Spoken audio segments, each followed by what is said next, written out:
Internet. Oh, It's us. It's E3. E3 and not E3. Uh-huh. Together again.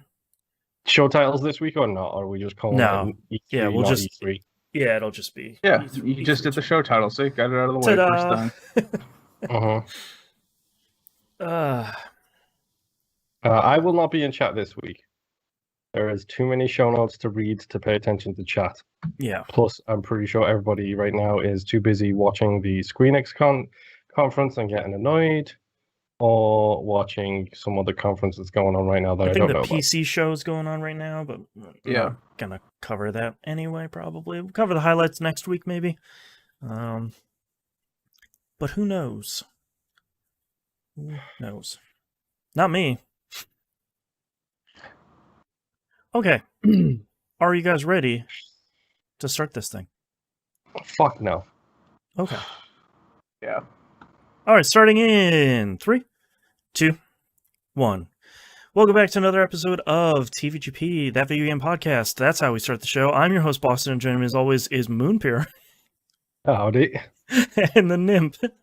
Hello. Like, dude, off the rails already with like the 4 other episodes we've done, and Yeah. it took 30 seconds into this one. Today has been real. Critical Misses Season 7, Episode 4. First half of that episode got real spicy. So if you want, check that out. If you want to get early access to that and a whole bunch of other stuff, patreon.com/E1M1, the ones are numbers. As of the Outcast being published today, there's 650 episodes available on the Patreon. 650. Those can be yours for as little as $2 a month. $5 a month is the recommended one. You get the exclusive Outcast, which is uncensored, by the way. You get early access to We Rogue Like It and Critical Misses, and you get to support the show. Hopefully you enjoy it and get us closer to the $250 goal of me playing spooky, scary stuff. And so check that out. And thank you very much if you're a patron. If you're not, totally understand. Times are tight. Please tell at least 2 friends, tell everyone you know about the show, and go rate us 5 stars everywhere you listen to us. It really, really helps the show, and I really, really appreciate it. Genuinely does. Like, retweets as well, like sharing on any form of social media, you feel like that genuinely does help. And of those 2 friends, if you happen to have a billionaire friend, tell them to, please. Yeah, there's no limit on the amount you can be a patron every month, so get them to. Moon needs a new computer. Now so does the Nymph. Coke Media presents TVGP. Yeah, Coke Media presents. I would be fine with. Yeah, welcome to the show. Our Coke overlords. Wait, I Frankensteined my stuff back together now. It at least turned on. Yeah, you're right. Yeah. All right. I'm going to make an "It's a live" joke, but I won't. Yeah. Okay, so this episode, as you... Yes, go ahead, please. Before we get started, question from the class. Yes, the representative from New York. Yes, please.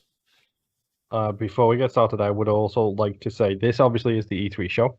And I don't think it gets said enough, but a big thank you from me, a co-host, and I'm sure Nimp will agree with me on this, to the impressive amount of BS work that Boston does just putting the show notes together for today. Yeah. This is 10 pages this year, which is a little shorter than it usually is.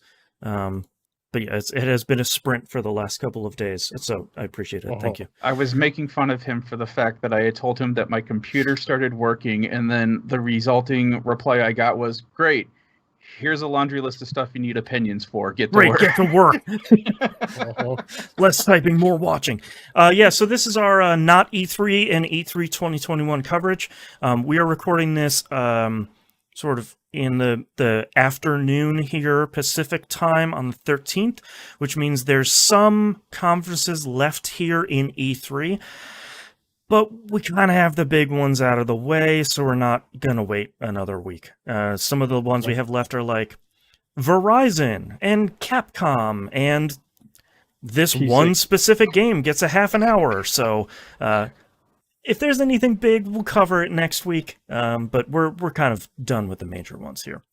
So let's get started here. If you're watching the live stream in the video version, I'm gonna try and put a bunch of videos here on the right-hand side of me, where the logo is right now, just so we can all watch. If you're watching if you're listening to the audio version, don't worry about it. It's gonna be you can look at all that stuff up on YouTube after you're done listening and telling 2 friends. All right, let's start off here with the Playdate Showcase. This was a real short one. I just wanted to call out because if you haven't seen the Playdate yet, Playdate is super cool. It's that little yellow console with the crank on the side of it, with kind of the 1-bit games here. They showed off the 24 games that are going to be coming out with Season 1. That'll be coming out over 12 weeks. Season 1 comes free with the console itself. It'll be the final price of this is $179, launching sometime in July. They said they'll give a week's heads up before the sale opens, and then they're going to not stop making this thing. So if you don't get it on day one, it's not going to be like well, sorry you missed it. You know, all the scalpers got it, so head to eBay, I guess. They're going to keep making more, but parts are sort of at a premium now, so might be a little bit tough.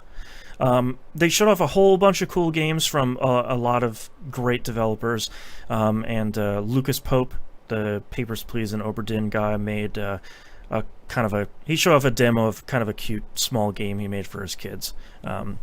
So I'd recommend watching that one. It's only 15 minutes. Kind of shows off all the details about the machine and some of the cool games they have coming up. Let's move on to Summer Games Fest. Jeff Keighley's Summer Games Fest starts off with by Prime Gaming. Come on. Yes, brought to you by Prime Gaming. You can sign up for free game. Yeah, if you'd like to support Amazon, if you'd like to support this show, hit me up. They opened up here with Tiny Tina's Wonderlands, which is kind of the worst kept secret of E3 here. Surprisingly not showing as much as I was hoping they would. Just a lot of kind of in-engine stuff, and then Ashley Birch came out to say, like, it's not really, like, it's got Tiny Tina in it, but it's not really a Borderlands game. You can cast magic. And it's like, okay, and what else? And they're like, all right, see you later. So, yeah. Yeah. And also, I hate to be that guy, but Ashley Birch with the silver hair. Chef's kiss. Yeah. Good stuff. Yeah. She's great. And also it's just like, yeah, we got Andy Samberg, Wanda Sykes, Ashley Birch. And it's just like, wait, what? We got Will Arnett. Like, why not? It's I'm like, not gonna lie, I did see Andy Samberg and Will Arnett, and I was like, wait, what? Hold on. Yeah. I don't know. I feel like this is one of those things where it's like, I would like to see Gearbox and 2K do something else, or maybe like take this even further away from the Borderlands universe. I don't know. That seems interesting, and they don't worry. We'll see this same trailer about 3 or 4 more times throughout the rest of E3. So that happened a lot this year. Yeah, it really did. Yeah, but maybe you'll get lucky, and since they barely talked about it or showed anything, they'll show it for the first time. You're like, oh, this is completely different. World premiere. Yeah. Wait for the Game Awards later this year. Can we talk about that? Like, the lack of the world premiere voiceover guy. Like, we just got a title card. Did the dude get COVID and hurt his throat? Like, he can't do it anymore? Is that what happened? Amazon couldn't afford him. Yes. There you go, Amazon. Didn't have him either. World premiere. Yeah. Like, nobody had the voiceover dude, and that makes me It's true. sad. That's true. That is a bummer. Yeah. Next game announced here, not a game I saw coming, which was Metal Slug Tactics, which is says it right on the tin, it's a Metal Slug Tactics game, which, sure, it looks incredible. It's basically the Advanced Wars that we've been wanting for a while now. Because yeah. I honestly thought they didn't show you what it was at first. I know of Metal Slug, but I don't know a lot about it. Yeah. So maybe some of the people who are diehard fans look at the art and be like, "Oh no, that's what it is." But for me, I'm like, "Oh crap, is this an Advanced Wars game or no?" Yeah, but still, it looks pretty awesome. Yeah, they're very much taking that art style and just putting it on a tactics grid, which is great. That's a surprising combo that I think is going to turn out really great. So I'm pretty pumped for that. Kojima came out to talk a lot of stuff about a lot of stuff. Name drop some national tragedies, not once but twice, which was really out of left field, but okay. And then said, like, yeah, we've been working on something. Here you go, here's a trailer. And it's Death Stranding, and it very much looks like Shadow Moses in Death Stranding. And then in a hilarious bit that I think most people aren't getting, Sam Porter Bridges pulls a cardboard box and dumps some oranges out of it, which is a fun callback to Metal Gear Solid 4. And then misuses the cardboard box, and then, here's the important part, puts it on the shelf to sort of say, hey, we're done with this thing. And then Death Stranding's director's cut. So... Basically, Kojima coming on and internationally trolling everybody. Right. Yes. And kind also, of like he did with Metal Gear Solid 2, for example. Yeah. And also very much saying, like, yeah, guys, like, Metal Gear's done. Like, we don't do that anymore. That's some other company's problem. Remember, they fired me? So, maybe don't worry about it. This is... Go ahead. I can't remember who said it on Twitter. I think it might have been Austin Walker who said, yeah, Death Stranding was one of the least edited games ever. Yeah. And now they're releasing an even less edited version of the unedited game. Yeah. For more, it's just kind of hilarious. And Jeff Keighley very nervously saying, I hope I'm in this one too. Yeah, I don't know what Death Stranding's director's cut is going to be. It seems like it's a PS5 exclusive, based on the sort of splash at the end of it. But yeah, I like Death Stranding a lot. I'm not sure I want to go back and play it again unless it's kind of foundationally different. But maybe if it's 60 frames, that'll be okay. I mean, you can always get me with that. A couple of us were talking. We were wondering too if maybe they were going to add internal environments. Oh, maybe sure. That was part of the since obviously this trolling video was inside a facility of some sort. Yeah, some that's people a were good thinking point. maybe that's what some of the extra would be. Yeah. That's a good point. Yeah. We have nothing to ground that off of, by the way. No, That I was mean, just us speculating. Yeah, it's a good point because the game didn't, other than kind of the places where you go to rest, there weren't really any internal stuff. Yeah. I think you mean the places where you went to drink Monster. Thank you. That's right. Keep on keeping on. All right, next trailer we have here is Heart Machine's Solar Ash. Heart Machine is the Hyperlight Drifter team. This still looks really great. I stylistically, this looks super cool. I have a lot of faith in Heart Machine because Hyperlight Drifter played really, really well. I still feel like I'm not... 100%. Yeah. I still feel like I'm not 100% sure what this is going to be from kind of a gameplay perspective, even though they've been showing some gameplay here. But I think it seems pretty solid already. Some Shadow of Colossus vibes too, at least in this trailer. Yeah. I feel like I didn't get that from some of the previous stuff. I think a lot of that other stuff was kind of on the ground. But yeah, this looks really great. This is going to come out this year on PS4 and PS5.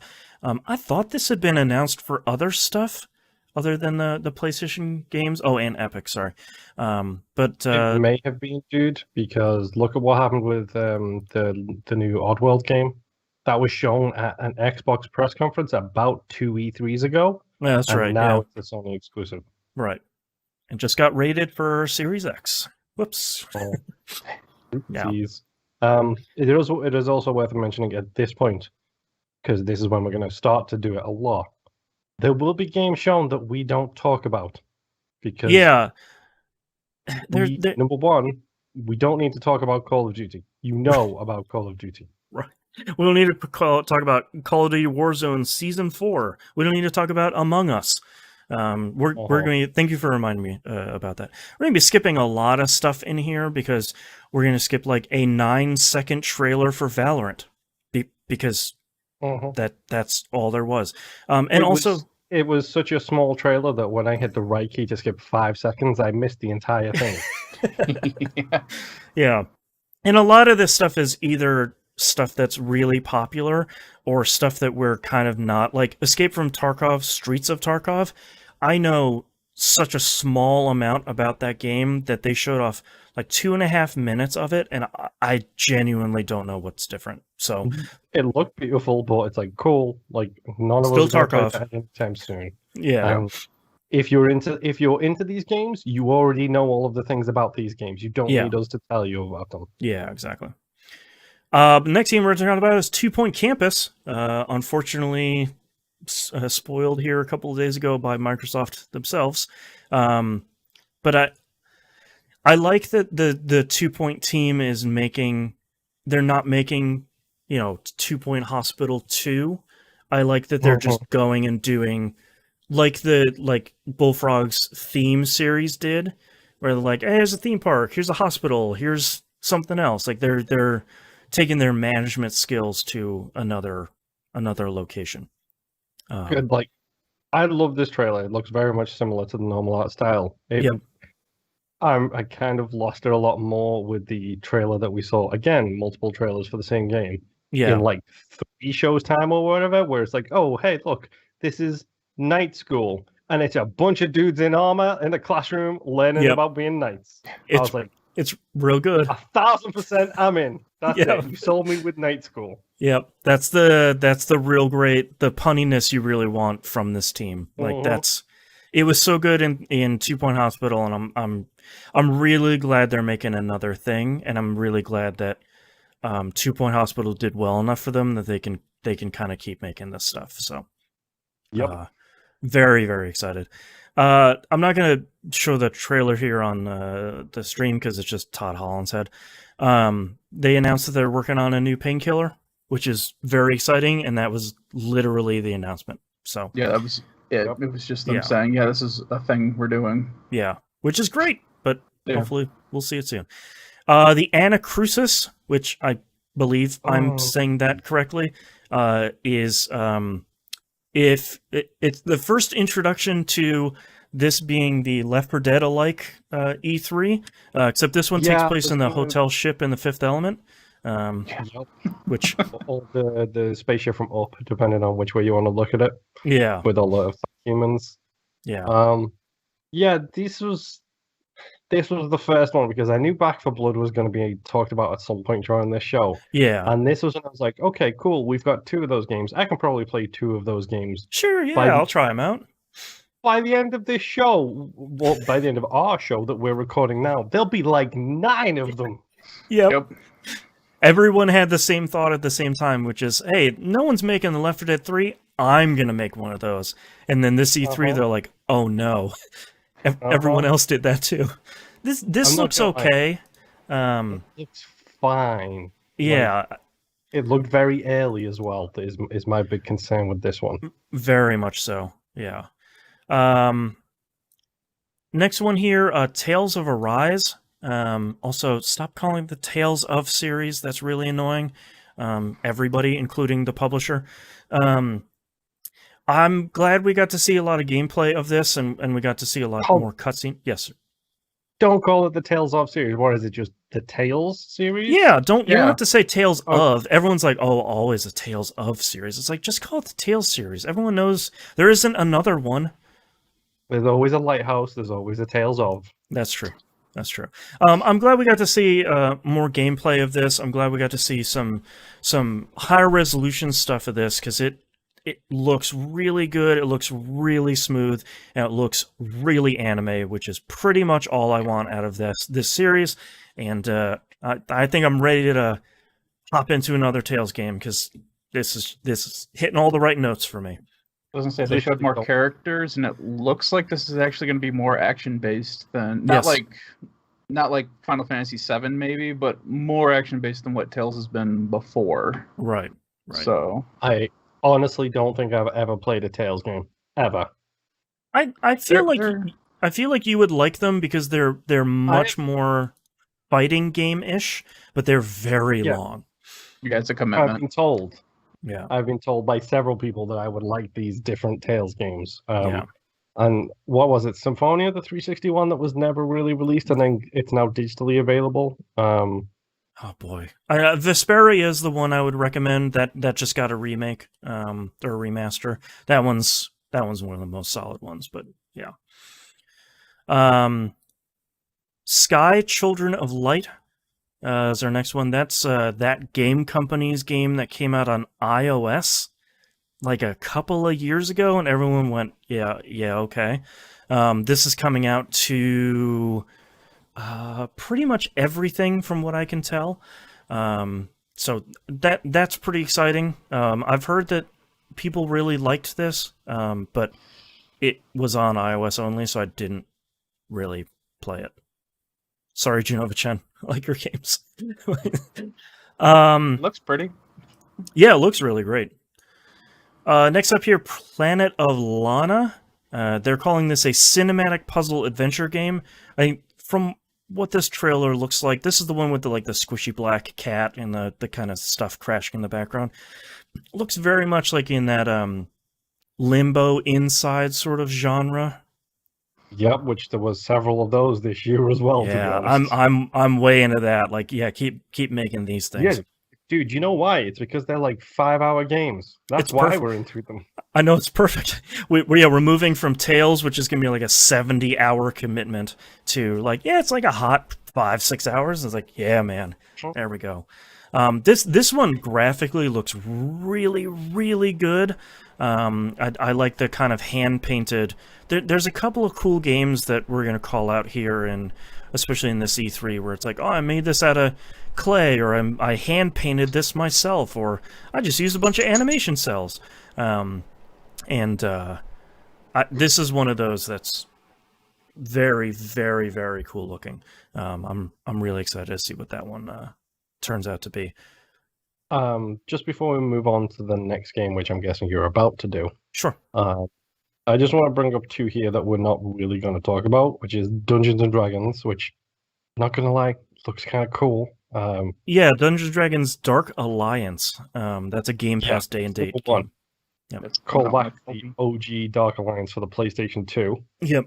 Number two, Ember Moon, a professional wrestler, was playing it on stream, talking Yeah. about how Drizzt Do'Urden inspired her character. Never knew that until now, and it makes perfect sense. Yeah.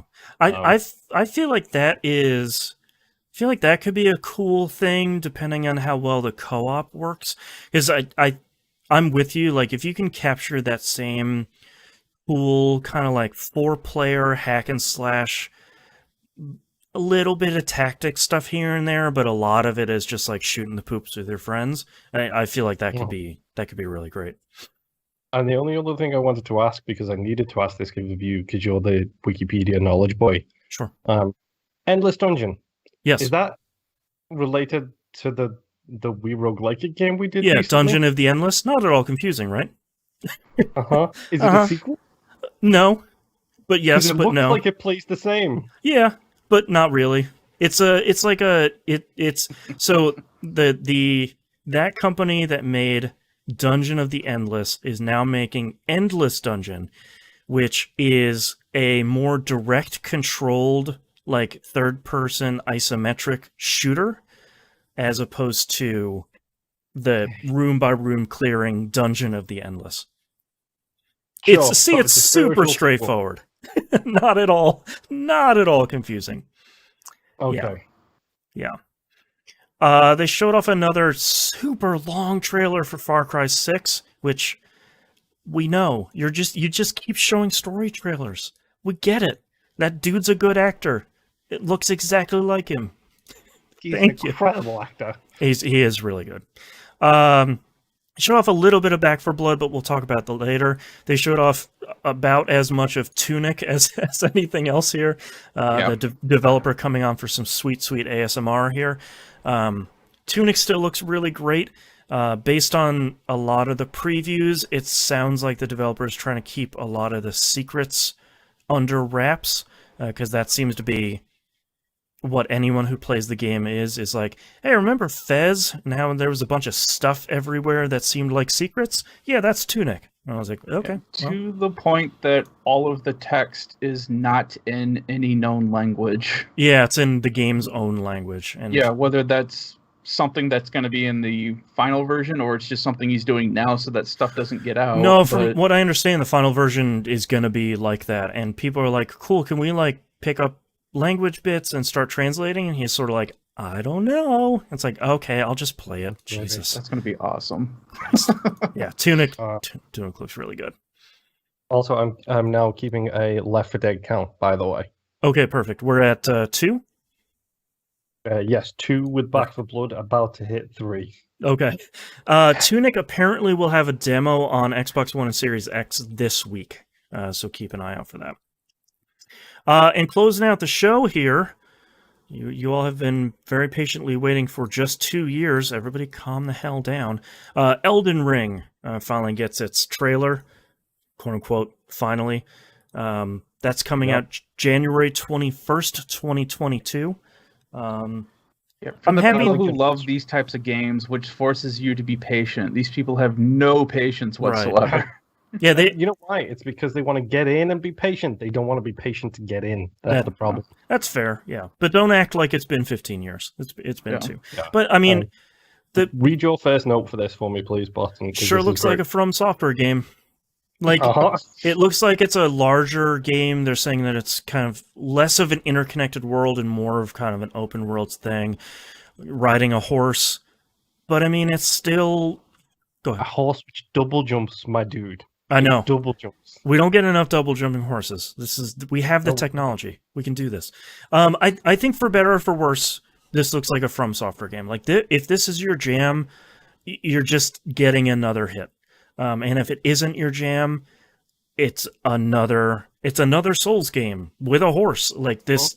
Yeah. And I appreciate that. Like, if I was From Software, I'd probably be just kind of sticking to the incredibly successful formula. I'm not gonna lie that we saw Elden Ring again later, and the combat looks a hell of a lot more like the combat from Shadows Die Twice. It looks a lot faster, like Bloodborne and Shadows. Yeah, They said they showed off a lot of gameplay in here. That's like saying Destiny 2 trailers show off gameplay. Like, come on, it's a bunch of cool action shots. Like, that's not representative. But I'm excited to see what this looks like, kind of as it gets closer to crossing the finish line. If it is something more like Sekiro, where it's a little bit faster paced, a little bit more countery, or if it's going to be something like Demon Souls and Bloodborne, where it's a little bit more deliberate. Yeah, excited to see that. Also, Weezer played. A friggin' snooze fest. Stop. Sure. Stop putting them on stage. Left 4 Dead count up to 3. Evil Dead the game was something we did not talk about. That's a Left 4 Dead like as well. Yeah. Evil Dead the game is not looking great yet. It still has time, but it doesn't look super great yet. My note for Evil Dead, by the way, was literally more asynchronous Left 4 Dead. But I wrote gameplay. Yeah, animations in that don't look super great. Like I don't know. That still has a little bit of weight. It could be good, but it still has some ways to go. But yeah, that was Summer Games Fest. What did we think about that one? I liked it. Too many advertising spots, but understandable. Jeff Keighley doesn't have a giant corporation behind him except for sponsored by Prime Gaming. Right. So, like, it makes sense. It makes sense to have the ad spots in there. I'm not going to lie, I did like Ryan Reynolds trolling everybody by referencing Elden Ring at the very beginning of the show. Yep. I also like Jeff Goldblum calling Jeff Keighley Geoffrey. I thought that was really great. Jeff Goldblum professionally not giving a crap about being on anything is real good. Yeah. Like it was a good show. Yeah. Genuinely. Yeah. And the best thing is it's a cross-media show too. So it's not an exclusive war. It's just, hey, these games look cool. They're kind of coming out on a lot of stuff. Yep. Yeah. And I like that Summer Games Fest shows a bunch of stuff. Like, they didn't need to show Tunic. They didn't even show the what game Planet of Lana, like a painted cinematic adventure puzzle game. Like, they didn't need to show that. It could have been like, here's Battlefield, here's Call of Duty, here's Valorant, Among Us. They could have just hit the high notes, but I liked that. Like, they didn't need to show 90% of what they showed, Yeah. but they did, and it's big games, little games. It's a whole bunch of like in betweens, and I like really that. respect the show for doing that, like for using this huge platform that they have to show a bunch of stuff, even if it's only for like 45 seconds. Like, here's my brand new game. I think it's cute. Here we go. It's coming out this fall. Like, I like seeing the devs getting up there, and I like seeing a bunch of different stuff. I did like some of the interview stuff that they had in there too. But yeah, there was some cool interview stuff in there. That's true. Which we won't be covering some not cool interview stuff later. Jeez. Coming up right after that, which unfortunately a lot of people didn't watch, was Day of the Devs. Started off with Axiom Verge 2. If anyone hasn't watched Day of the Devs, you really should. I've never seen this. I never saw this before this year, and I did not know that it was Double Fine and I Am 8-Bit, who are like giant video game nerds.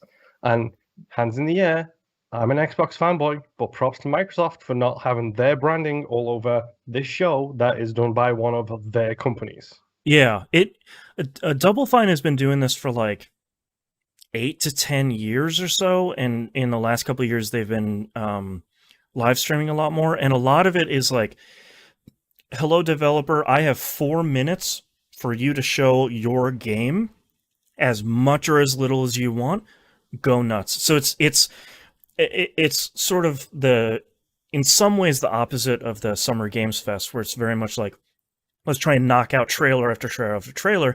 This really is like, I want to give these developers a chance to get kind of a deep dive into their game.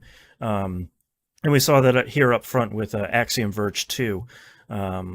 Not only was announced for PC and Switch before, now also coming out on PS4 and PS5. And just took like these 3.5 minutes to show just a ton of gameplay. I will admit, I don't know if it was just Axiom Verge 2, but the sound balance at the start of this show was real bad. The guy who made Axiom Verge started talking, and then he would stop talking, and it would do like a sound effect from the game, and it was 10 times louder than his voice. Blisteringly loud. Yeah. Axiom Verge 2 looks interesting. I'm very, very excited for this. Surprised that he's saying like, yeah, a lot of this game is melee based, and I'm like, oh, okay, that I guess I wasn't really expecting that. He's done the Metroid part of Metroidvania. Now he's doing the Castlevania part of the Metroidvania. Get those whips out. And the one interesting thing that he was really pushing in this is, if you don't like to fight bosses or they're too hard, just don't fight them. Just walk around them and leave. You can just do that. You don't have to beat any of the bosses to finish the game. It's like, oh, okay, cool. That's great. Good job. Yeah.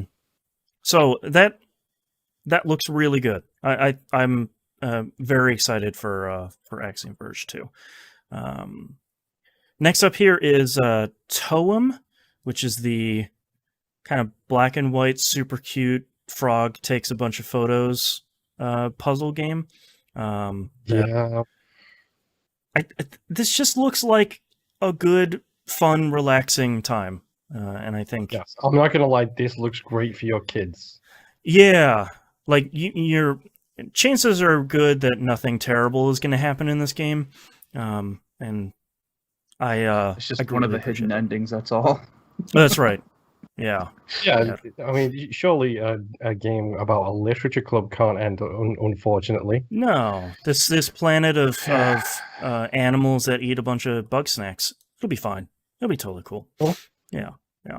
Toem looks pretty great. Next up here is Soup Pot, which is it's kind of neat game. This is why I like Day of the Devs, because I didn't think anyone else would be showing this, and thankfully I was proven wrong. But the developers making this kind of relaxing first-person cooking game that is also educating you on how to recreate these recipes in your own home if you would like to. It looks so cool. Yeah, this is a cool thing. Like, this is one of those things that I think on paper seems like edutainment, kind of, but I think looking at footage of this, it's like, yeah, this is cool. Like, you made a real cool little thing here. So highly recommend checking out the cute bouncy dough balls bumping into each other was so good. Yeah, there's so much like cool, cute, fun gameplay stuff in there. They talked about too how they don't have fail safes or fail states in the game. Oh, I didn't catch that. Yeah, so I was like, oh, okay, this might be something. Like my son, we teaching him how to cook small things right now, so he can cook, and there's stuff he can make. And I was like, all right, my daughter would probably sit here and screw around with this and make some weird gumbo that nobody in real life is gonna want to touch. Right. Next game here, Vocabulantis. Who knows? Yeah. This is the one dude is making stop motion claymation platformer puzzle game, and looks delicious, Wallace. Sorry, that was a very English reference. That is a very English. My kid loves those shows and the movies. But man, does this look real cool. Like, it's been a long time since we've seen a stop motion kind of claymation game like this, and boy, this is I would recommend watching this trailer because it shows a lot of how he's making this game, and especially using his lighting engine with it, where it's like, here's this crazy, the 360. Yeah, like, here, I'm going to put this claymation thing in a lighting engine, and then I'm just going to light this whole thing. It's like, wow, you have saved yourself a whole lot of work by coming up with a really cool solution. Like, this looks really cool. I'm keeping a close eye on this one. So the robot in this trailer is a super douche. Oh, yes. Very much so. Yeah. Next game here is... I pulled up the wrong trailer. Next game here is The Wandering Village, which is a game that I feel like someone made specifically for me, which is a... me too.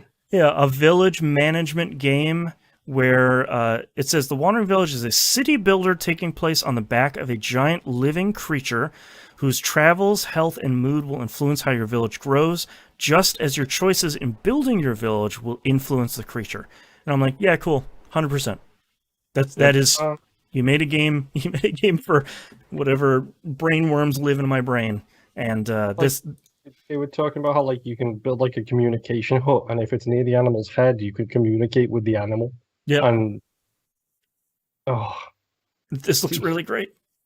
And then and then the whole thing about how your village is trying to get away from the slime thing or whatever, and whenever it shows up, they all just come out with blowtorches just to burn it all. Yeah.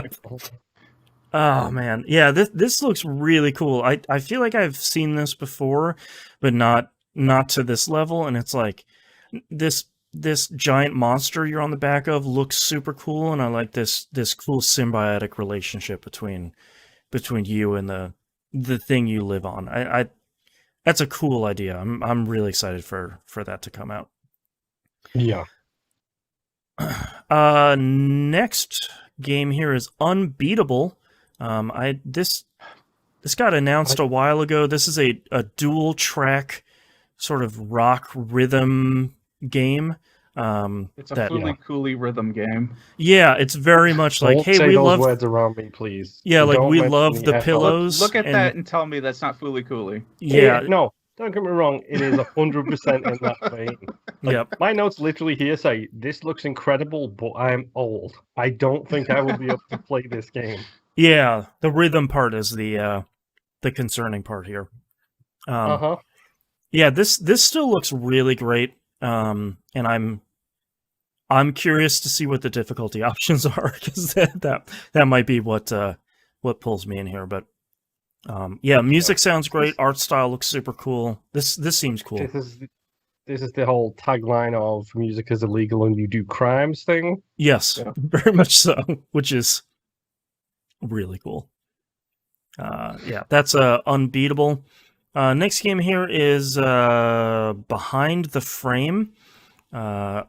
This is probably the most beautiful game the whole show. I don't care what you talk, whose conference. This thing is amazing. Yeah, I mean, very clearly anime inspired.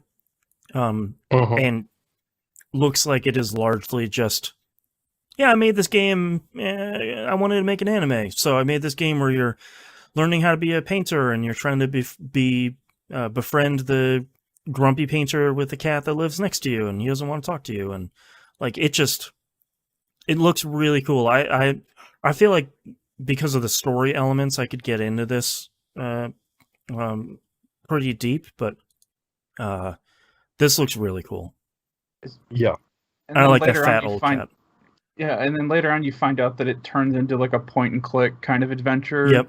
Where there's actually elements in the apartment where you have to try to figure out, and the whole drawing in your own glossary book and all that. I mean, that's very really Life awesome. is Strange 3, or Life is Strange 2, if I'm honest. Yep. The whole the whole sketchbook thing. I was like, I wonder where I saw that very recently. Right, sketch. Yeah. Next game here is Moonglow Bay. This is the fishing village RPG that kind of been a hit here lately. Lena Raine is doing the soundtrack here, showing a lot more stuff around the town, like an aquarium, cooking for friends, and friendship stuff. And you're just putting more stuff in here that I really like. I'm in trouble. Running your own shop. Yep. Yes. I love the idea. I love the concept. I love so much about this game. I hate the style. The Minecraft yeah. style. Minecraft blocky. The voxel style. Voxels are really funny to me because sometimes I'll play something and be like, yeah, this is my jam. I look at something like Moonglow Bay and I go like, that's not specifically my jam. I'm still going to play it because I think gameplay-wise and like features-wise, I'm feels, hoping that will pull me through. Yeah, and it feels like it'll scratch that sort of Stardew Valley itch that I have of like taking care of this village and kind of making your way through a skill, the millennial dream. It looks cool, but I'm right there with you that I think that the style is not entirely my thing. Yeah, and speaking of styles that are nowhere near my thing, show them River? the River Boss. Like, yeah, a dungeon crawling Tetris game. Tetris-like?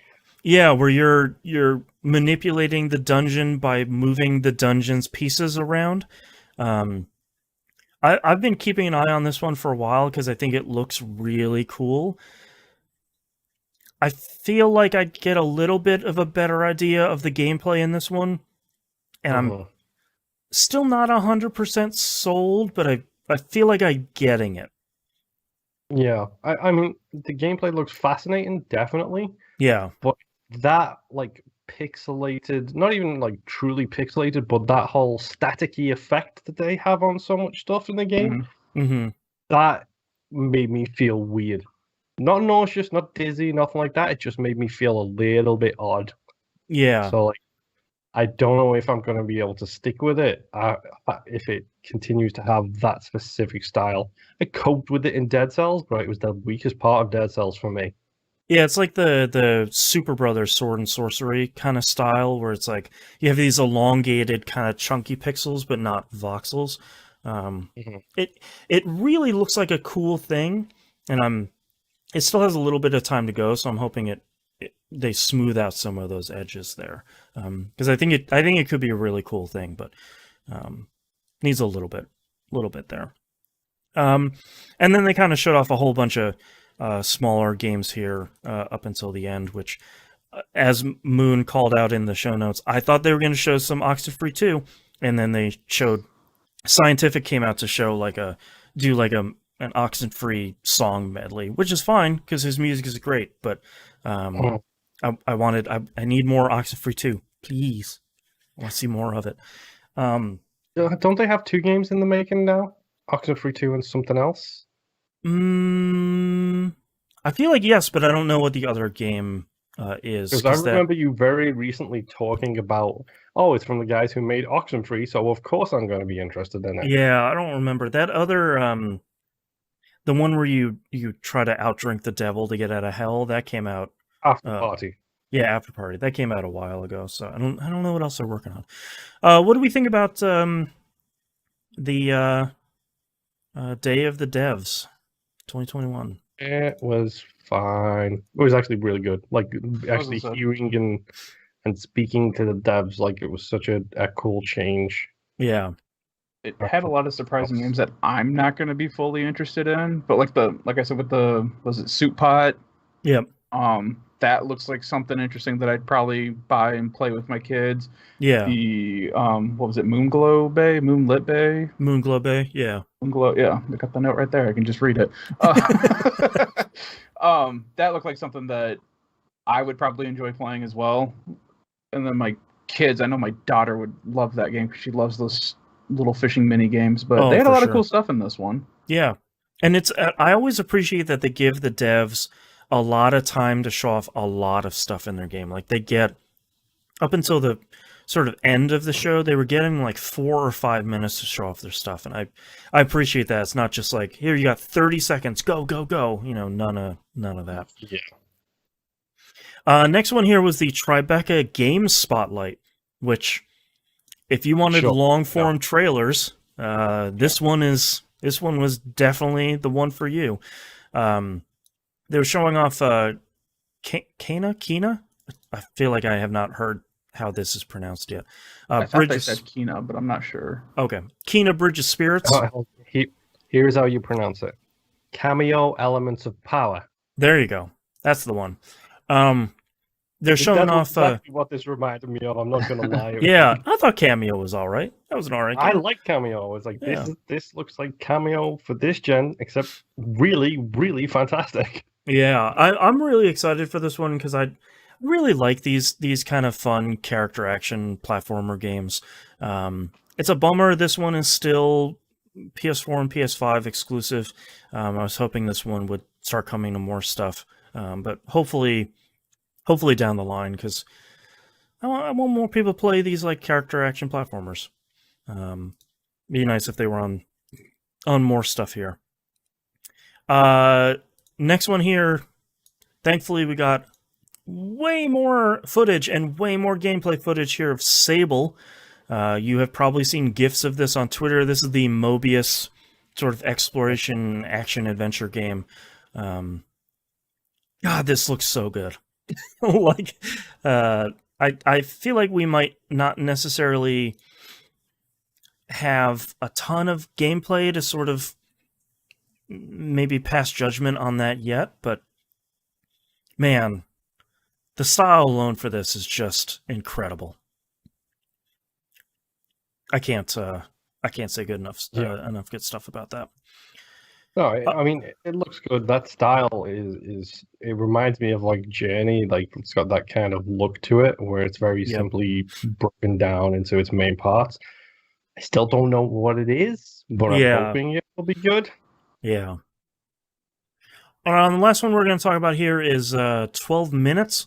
I was hoping we would get a little bit more stuff in here, but we got Daisy Ridley and James McAvoy talking about this game, because it's the two of them and Willem Dafoe in this game, and I guess if you're going to get all three of them, you're going to push that pretty hard. Also, I guess it's the Tribeca Games Festival, so you're probably going to be pushing it there too. Yeah. This still looks really good. Yeah, this still looks really great. I've been following this for years, and I'm glad it's finally coming out here. I think at the end of this year. We talk about it at the Microsoft one. Yes, shockingly enough. Yeah, I'm real excited about this one. This one still looks really, really, really great. And that's the Tribeca Games Spotlight. Please read the next section and your notes about it, please. The next one is the Coke Primetime, which, by the way, for anyone that doesn't know about this company, it's pronounced Coke, not the other one.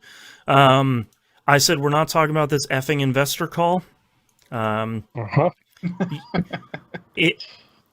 If you want to do the talking head Zoom call thing, you should save that for an investor call and not a video game trailer thing, because it was like 30 seconds of a trailer and then minutes of like some sort of CEO or person talking on Zoom.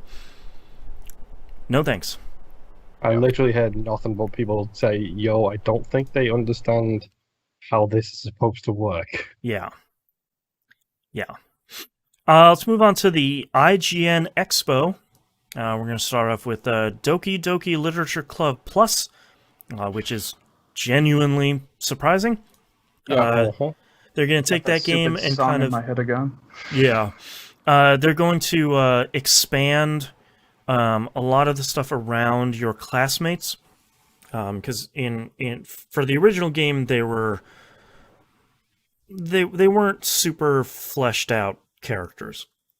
Can we credit them with the trailer for this, by the way, with the dark intro, and it's like It's one Enter of the the number most one psychological horror experience. Like it has like the dark horror intro, and then Doki Doki logo pops up, and it's all bright colors and stuff, and it's like cool. Well done. It's really great. Still a really great game. If you haven't played it, of course you probably know this already. Go in blind. Pay attention to the content warnings. If that stuff will be an issue, back on out of it. Despite the trailer, yes, those content warnings are there for a reason. Yeah, those are not a joke. Yeah. Literally at the back of the trailer it says this game is not for children. Yes. Yeah. Yes. I'm actually really surprised that they're doing anything with it, though, because the creator was very adamant when the game came out that he was not going to be doing anything else with this. Yeah. So I'm pretty sure money has probably something to do with that. Well, I know, but I'm just saying, he was like, people just wanted like simple fixes, and he's like, nah, it is what it is. Yeah. Like, all right. I'm also very curious to see how that's going to work on console, because no spoilers here, but there's a pretty significant portion of that game that relied on you playing it on PC. So we're talking about the ending stuff, folders. Yeah, I don't want to. We're already spoiling too much of it, but yeah, I'm curious to see how they're going to do that on console. So interesting. Next up, we finally got some kind of gameplay trailer here of Sifu. Only about a minute of this shown off, and this looks like kind of a cool actiony brawler cinematic thing that I think we were hoping based on the last trailer. So it's almost like someone made a game like the Bouncer. Yeah, a lot of bouncing going on in there. Yeah, how that turns around after everybody gives the Bouncer so much undeserved crap. Yeah, jerks. Next game up here is Ollie Ollie World. A little bit less gameplay in here than I was expecting, but I figured that you probably know what this is going to be, so you want to see the open world and kind of narrative stuff that they're adding in here. This looks kind of great. I'm not going to lie. Yeah, every time I see this, I feel like I keep really enjoying not only the style that they're showing off here, but kind of the idea of them making like a branching storyline for their skating game. I think all that looks really pretty interesting. I liked the first two games, even though I never stuck with them long enough to be anywhere proficient at them. Not long enough to get good. Yeah, I mean, not even anywhere close to being good. So, yeah, I don't know. That looks cool. I'm really excited to see what that's going to be when that comes out. Speaking of skateboarding, show off another trailer here for Skatebird, which is it wrong that I always want to call that Skatebird? No, always? I feel like that's always gonna be its unofficial title, Skatebird. Every time they show off more footage of this, it's like, yeah, like it's coming. It's more of a skateboarding game here, and every time you do a big jump, the bird is flapping its wings a lot, and I really dig that. It's there's something about it that it's real great. I don't know. This every time they show more, this looks like more and more. I don't want to be dismissive and say like it looks like a video game now, but like they're showing off more mechanics and they're showing off more skating as opposed to like, look at this bird skating, LOL. It looks like a chill game. Like it just looks like it's going to be just a whole bunch of fun.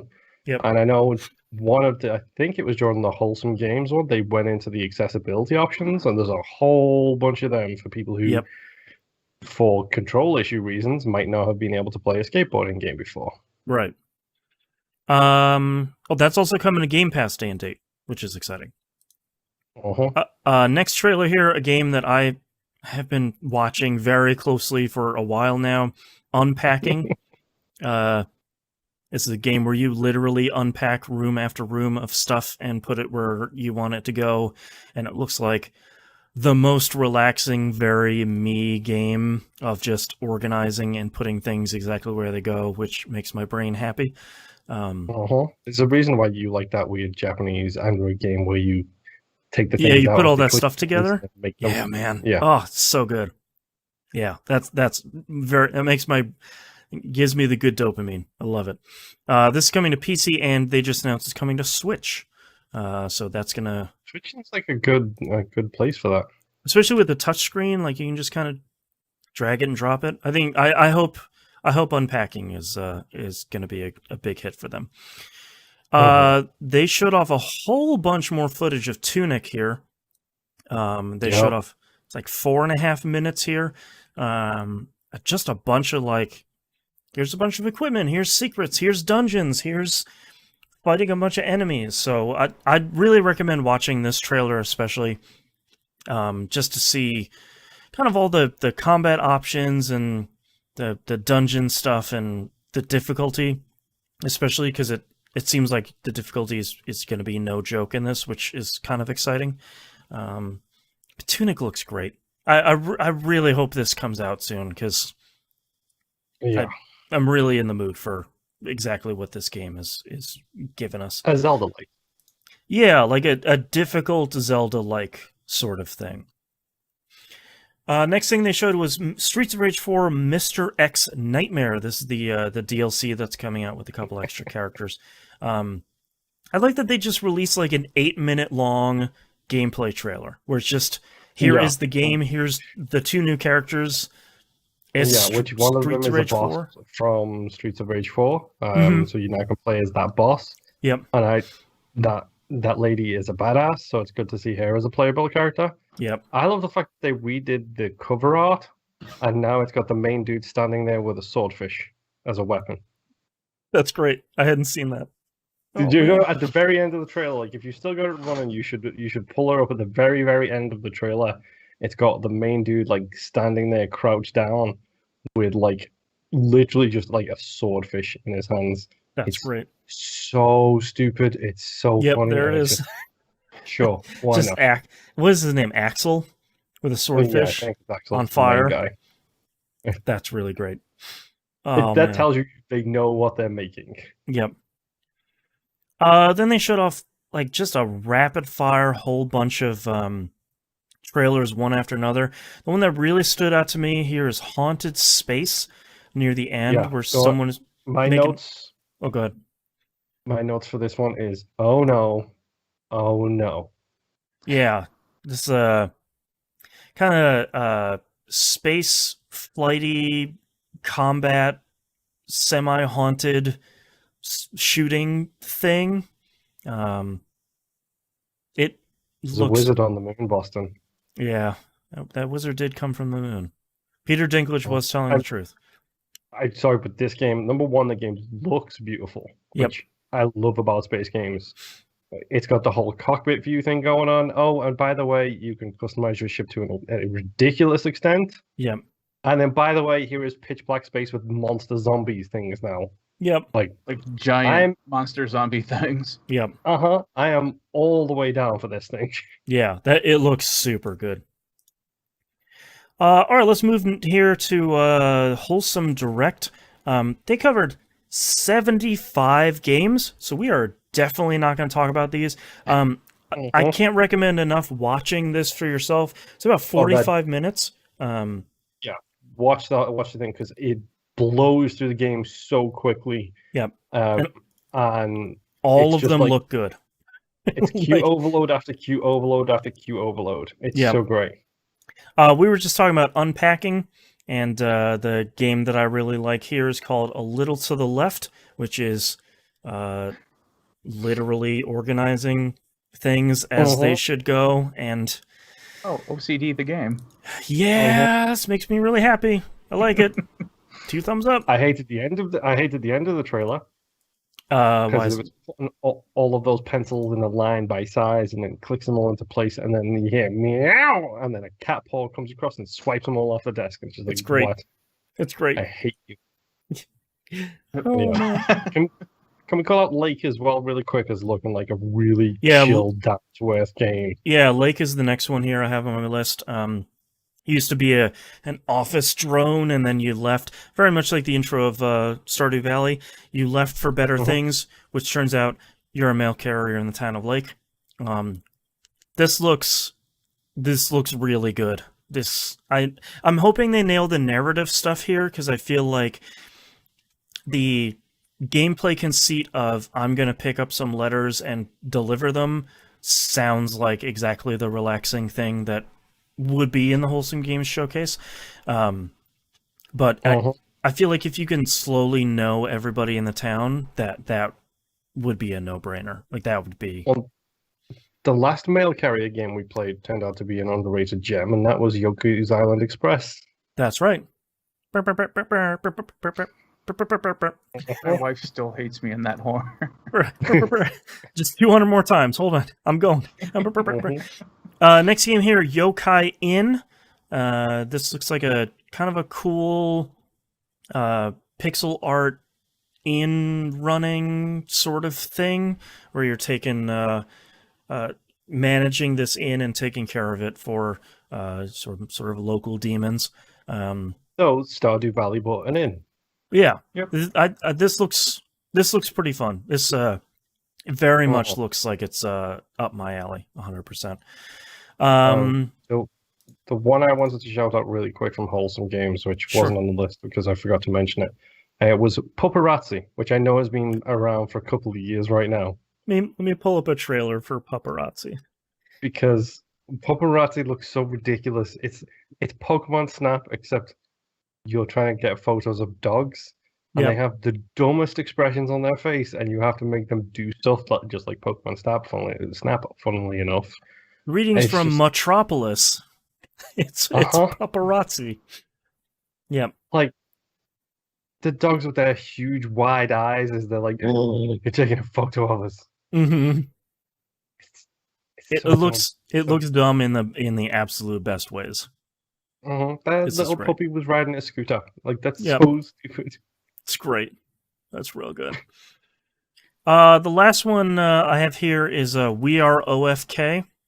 They're finally coming out with a story trailer for this, which looks way better than some of the stuff they've shown off already, which has already looked really good. But this, I've been really excited about this game. It's this kind of narrative-driven... You're like a pop supergroup making music, and I feel like this is gonna be a sleeper hit when it comes out, and I'm hoping it does really well. It probably ranked second on my most beautiful games that came out of these shows. Yeah, God, it looks so good. Animation on it's so good. Yep. Yeah. And that's it for kind of the huge stuff that we're gonna cover from Wholesome Direct. Again, go watch the whole thing. It's like 75 games worth of bangers. Like, I don't think I saw anything in there that was like, ooh, I'm not going to play that. It's just like, yeah, put that on Steam wish list. Sure, let's go do that. Okay, so next one's Ubisoft Forward. Let's talk about that. First off with Rainbow Six Extraction. Thankfully, finally renamed this. This was Ubisoft Rainbow Six Quarantine. Up until even a couple months ago, they were like, no, it's still, what are you talking about? It's still Quarantine. I guess what I didn't realize is this features a bunch of Rainbow Six Siege operators. The actual 6 operators, yeah. That's pretty cool. I didn't realize that. It's Ubisoft, so you know full well there's going to be transitions of skins backwards and forwards. Oh, for sure. What you played, because that's how they make their money on these games now, is with the skin packs. Yeah. So that should be, honestly, if it didn't show enough of the gameplay for me to know, but if this is a zombie game, if this is a Left 4 Dead style game, number 4, by the way, folks, right? That plays like Siege with the Siege controls, and it looks like it's got the Siege destructibility in there as well. if it plays with that controls, I am 1,000% in with this. Yeah, that's a hell of a combo. Like, they even have like the leaning around corners, and they have the gadgets, and they have putting up the metal walls and stuff like it. I was saying, I'm pretty sure they showed a zombie busting through a wall or something. Yep. Yeah, I was really impressed. I'm not sure if this is a game I would play, but I'm really impressed by what they showed here. This looks like a really cool package that they're coming together with. I think the thing that really sold me was they're like, oh yeah, it's got a bunch of the Rainbow Six operators. It's like, oh, yeah, all right, cool. That's a really good idea, and also interesting to drive interest between two of your larger franchises. Yeah, Rainbow Six. They had Sledge and Ash were two of the people featured in this gameplay loop, and it's like, yeah, cool. They're two of the most popular people, like in Siege. So this dude just shot another dude through a wall. Like that's cool. Like this. That's some Rainbow Six Siege stuff right there. Yeah, I would get back into it for those. Yeah, I think this looks like a really cool thing. I started watching this trailer and I was like, oh yeah, here we go. Like this is whatever, but I'm surprised by this. This looks pretty neat. Like Sledge's abilities are the exact same, like him going around and then smashing up that wall to gain access point behind an enemy. Yeah. That's a Sledge trick. That's what he does in Siege. Yeah. He takes that hammer and he destroys a big chunk of wall. That's really smart from Ubisoft's standpoint, where it's like, hey man, you play Rainbow Six? You play this with a bunch of your friends against a bunch of these infected. If skills are going to be transferable as well. Like, you could get a bunch of people who jump over to Extraction and really enjoy it, or you could get a bunch of people who enjoy Extraction and jump over to Siege. Right. Because it controls the same, it plays the same, you already know what you're doing, except now it's PvP instead of PvE and vice versa. Yeah, exactly. Yeah. Next game here, Rocksmith Plus. This actually looks pretty neat. They're supporting electric guitar, acoustic guitar, and bass. Seems like it's largely focused on pairing with your phone, and kind of using that to tune and train and stuff like that. I do have to laugh about a lot of the people in this trailer, like playing an electric guitar in the kitchen next to their partner while they're playing Rocksmith. It's like, just show them in like their bedroom with the door closed with headphones on. That's how it should really be going. Like, come on. Yep. I think this looks really great. Rocksmith is a cool thing, and I think extending this to a bunch of other stuff and kind of continuing a lot of the features they have, I think that looks really cool. Yeah. I mean, it's a tool that people seem to have loved since it was conceived, like way back when. Yep. So good on them. Like, they seem to be enjoying this. Yeah. Riders Republic is the next one, which I was confused for a really long time because I thought this was a Ride 2 expansion, which is probably bad news for selling this game. You see. I am in on this. Because hopefully they have learned from The Crew 2. Oh, The Crew. There you go. I didn't even have the title right. Jeez. Ubisoft. But the main thing for me with this was, you are correct. You likened it in the show notes here with Forza Horizon. And you are correct. My notes say Forza Horizon, if it was made by EA Big, I'm in. That's all right. Yeah. Okay. See, you're turning me around on it. Took a negative and I flipped it and made it into a positive. I love it. I love SSX3, like, for sure. This is SSX3, FMX, NFL Street, NBA Street. Like, this has got all the hallmarks of a big game, except it's not made by EA. You're turning me around on it. Slightly less poisonous Ubisoft.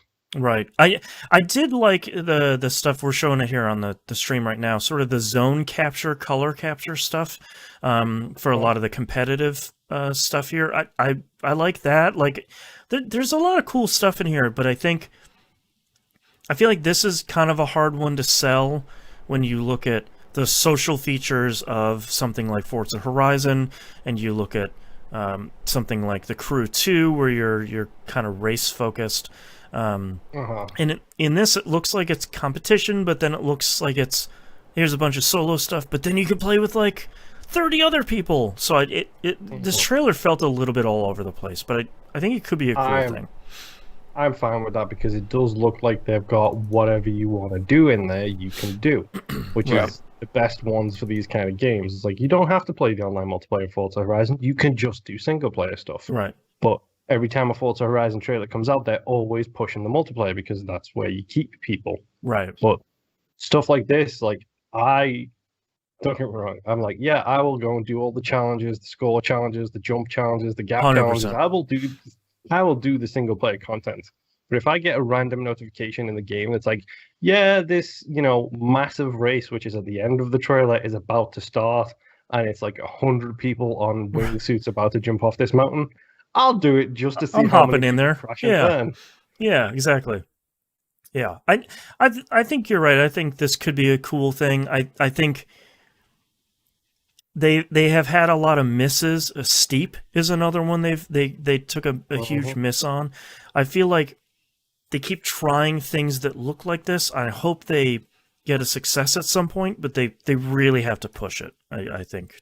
I'm hoping they learned from like Crew 2 was on the wrong generation of consoles. Like 100%. It just was. Yep. Like, came out way too early. Have waited. Yep. Like, this feels like they've learned from Steep. They've got the options of vehicle type and stuff like that in there. Yep. And it's on the new gen, and hopefully that will actually help it sustain an audience. Graphically, it looks great, especially like the southeastern U.S. stuff. Like that stuff looks great. Southwestern, sorry. So honestly, though, with the amount of, I guess, different vehicles and things that you can actually do in this, unless the gameplay just comes out and sucks, I don't see why this wouldn't catch with a lot of people. Yeah, that is a good point. There's a lot. People who like me miss the EA big franchises. Yes, I very miss much so. those stupid extreme sports that they used to do. Yeah. And I'm seeing a lot on Twitter recently of bring back EA big, and it's like, yes, yeah, for real. Do so. That stuff was fun, dumb and fun.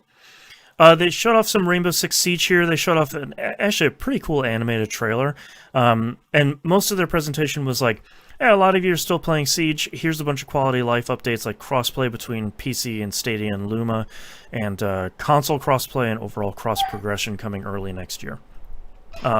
They also had a very weirdly worded trailer for the 20th anniversary of Ghost Recon Breakpoint, which is not true. It is Ghost Recon's 20th anniversary, which is being celebrated in Breakpoint, which is a little bit better. I don't know.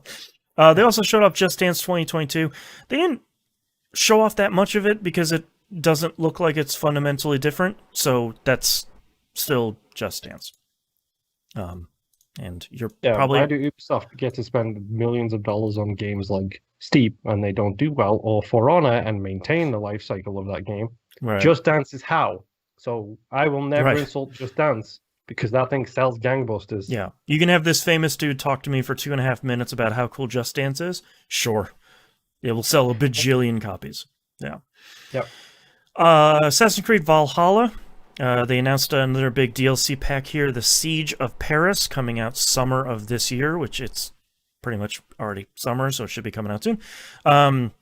Whole bunch of additional modes here, and then they announced for the first time an Assassin's Creed game, they're going to be supporting it through its second year, which is exciting, I think, for a couple of reasons. As someone who hasn't finished the game yet, I will have more time to do so.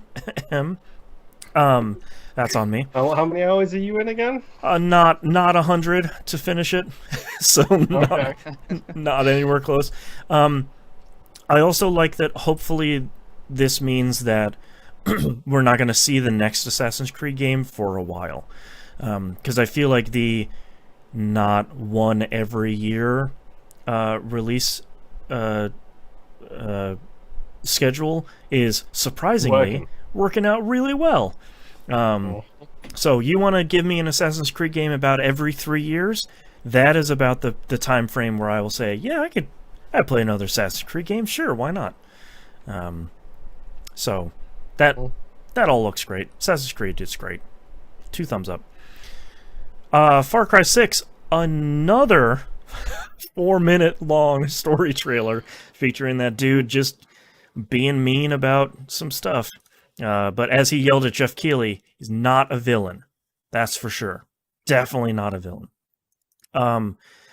They also showed off the Season Pass trailer where the villains from 3, 4, and 5 are back and doing stuff in maybe some sort of nightmare world, which is interesting. I'm not entirely sure what is going on here, which is maybe the point.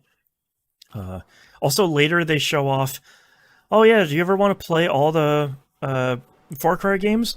They're on Ubisoft Plus, which is also a service I had totally forgotten about. So you can go play those, except for Far Cry 1. It's bad. Don't play that. It's not a good game. 2 isn't great either.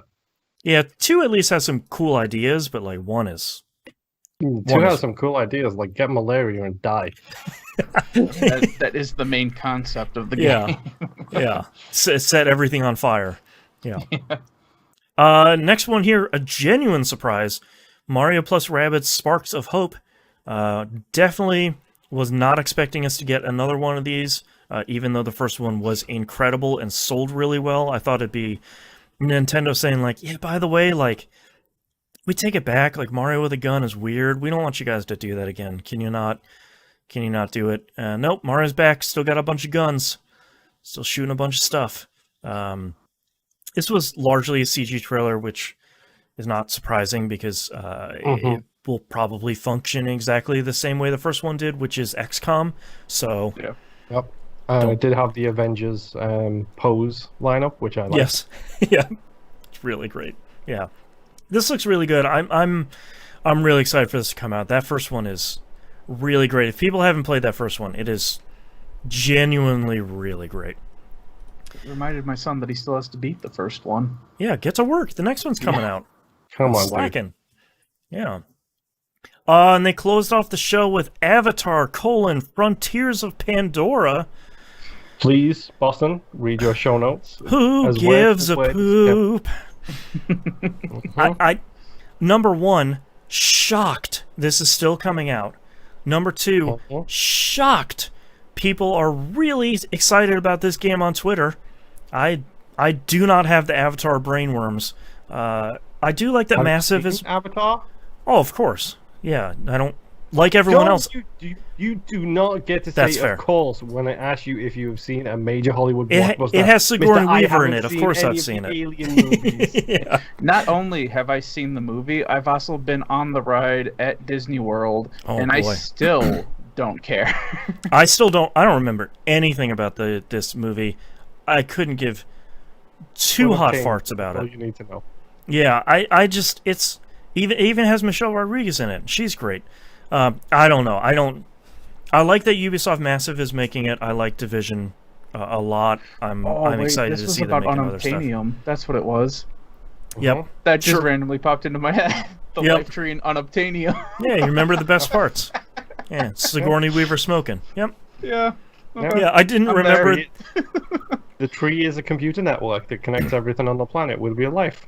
Right. I forgot there were mechs until the trailer showed me, and I was like, oh, right. The main conflict in the movie. Forgot about that. Right. Because it has a combat knife as well, which was the only saving grace for that movie for me, because I laughed so hard in the theater when it whipped it out. Yep. Yeah. So this is a game from Newsome, is what we're saying. It has combat knives. Yeah, there you go.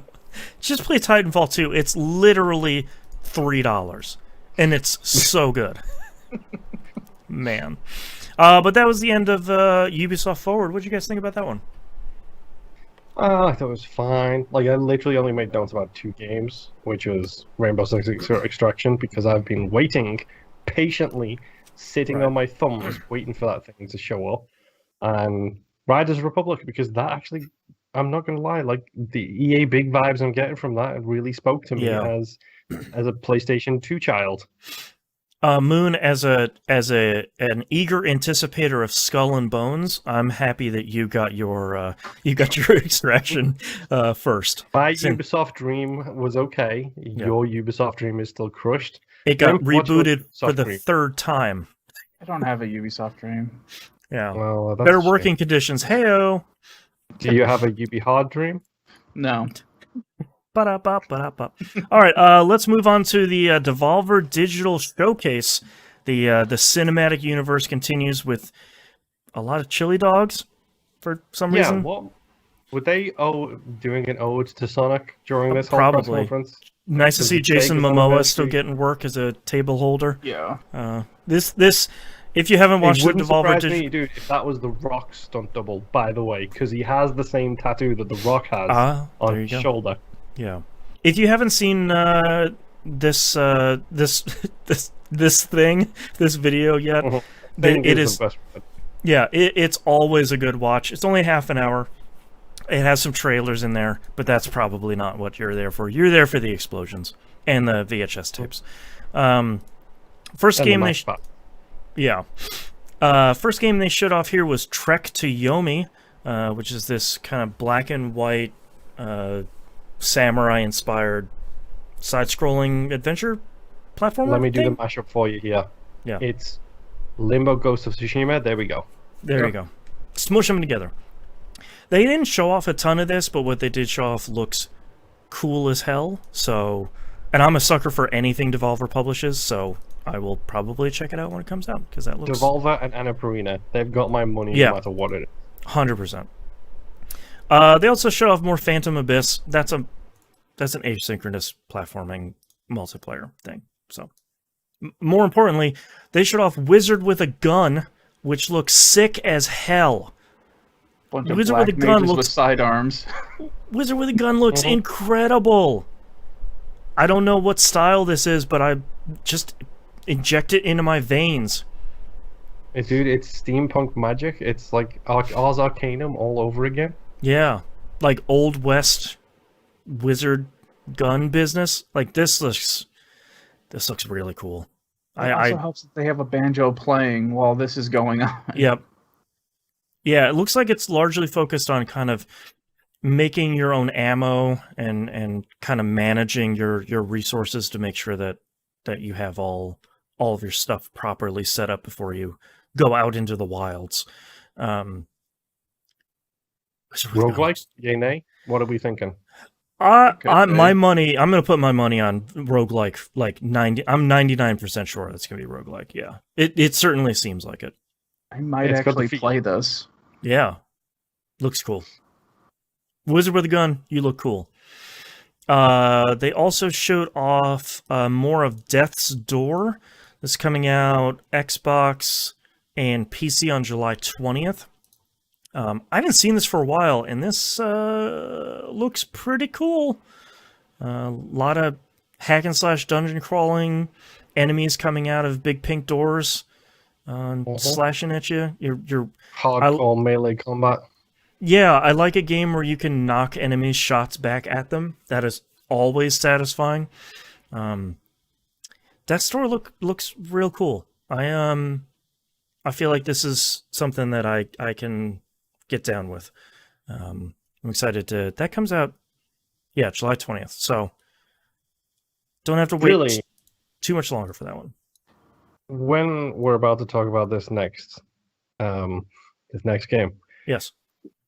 Did you watch the trailer for the game after and then write your show notes, or was that an accident? For Inscription? Because Devolver Tumble Time opens that trailer with, "Hey kids, do you like video games?" No, I forgot. It does that. No, this one I said, "Hey kids, do you like Hand of Fate?" Yes, we do. It's on record. Yes, we do. We professionally enjoy it. Inscription looks a lot like, "Hey, Hand of Fate 3 isn't being made yet. Let me do that and put more horror and like an escape room thing." Yeah. Yeah. That like looks creepy as hell. I'm down with it. Yeah, this looks super cool. Made by the guy that made Pony Island. So, it's going to be super weird. Inscription looks really great. It's Inscription, not spelled correctly. The word crypt is in the middle of it, which I'm 100% down for. Yeah. Yeah, that game looks cool. Yeah, they showed off Devolver Tumble Time. That's just Tsum Tsum. You know, Disney. What is Tsum Tsum? Because I know people who play Tsum Tsum. It's that. I don't know what it's it that. is. It's that thing. Round things tumble from the top of the screen, and you match them together. Disney Tsum Tsum is probably the most popular of them. It's like a match 3, but things don't fit together naturally. Okay. Yeah. My wife and daughter play it a lot. Yeah. The Disney one. Yeah. Well, yeah, because they're fine. Disney and the webs. Yeah, exactly. They're fine. Next off, they showed Demon Throttle, which is a physical-only, never-to-be digitally released game from the developers behind Gato Roboto. It's $30. Do with that what you will. It looks fine. It looks fine. Yeah, it looks fine. Not entirely sure it looks $30 physical fine. Devolver. It just looks like a behind the character camera view Contra. Yeah, it looks like it sounds like it too a little bit. Yeah, it looks like an NES game, and there are a lot of those out there. So, yeah. And then they said they made their own NFT, the non-F-withable tape, which they sold a $1,000 VHS tape of the actual recording of the actual conference. Thankfully, all of those $1,000 went to a charity, which is really great. But I probably would have paid $1,000 for that tape. I almost pulled the trigger on getting one of the T-shirts. Yeah, for the Devolver Max Pass Plus, it's a great thing. I love that the conceit behind the whole thing was that if you're a Devolver Max Pass Plus subscriber, then these are the premium purchases you can do, which is all of the games that they showed, which is really great. Yep. Yeah. Devolver that's the one I look forward to every year just to see how the cinematic universe expands, and this one was really great. Oh boy.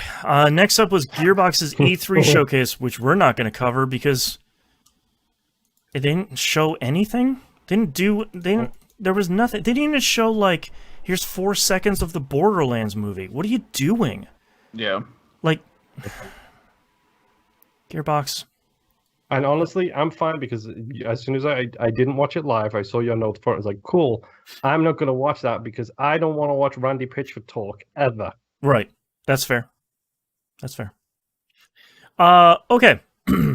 Let's take a break here before we dive into the large one here, and we'll be back in a couple of minutes. Plus, I get to rest my voice. Yep. Hey. And I get to say hi to Louise. No. Are you hungry? Is that what this is about? Because it's an hour past your feeding time. Please, I hunger. She seems perfectly content, but I know if I roll backwards and stand up, she'll be like, yeah, let's go. Now is the time to scream. More food? More food? She just wants to hang out. Yeah, she just wants love. Yeah. Until you stop loving her, then she wants the food. Yeah, let's go change it. No! Liberation! Come on. Bye, Louise. A lot of gamer chairs on this stream here. I'll probably snip this for the patrons. Hi, patrons. If anyone's not a patron, patreon.com/E1M1, the ones are numbers. Had a pretty good conversation this week on the pre-show, the Outcast. Talk about some of the stuff we've been enjoying or not enjoying because the march up to E3 has been crazy this week. I'm so tired. We only have 2 conferences to go, though. It seems like nothing major has happened on... let me fire up Twitter here while we're waiting. It seems like nothing major happened in the PC one today.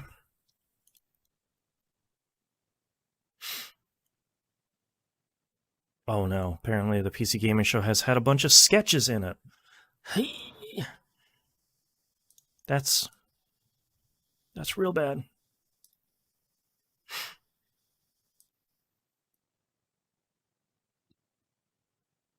What else is happening here?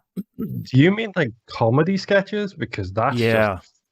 Oh, and geez. never like I beg of these live streams, stop doing that stuff. It's never ever anywhere close to how funny you think it is. Do you want to know the only time it's funny? When Devolver fucking Digital does it. Yep. Because they and that's not a sketch. That's planned and filmed and like taken to the extreme. Yeah, they know how to do satire. Literally nobody else does. It's almost like doing a magic trick on a stream. Yep. God, I saw some people say that they were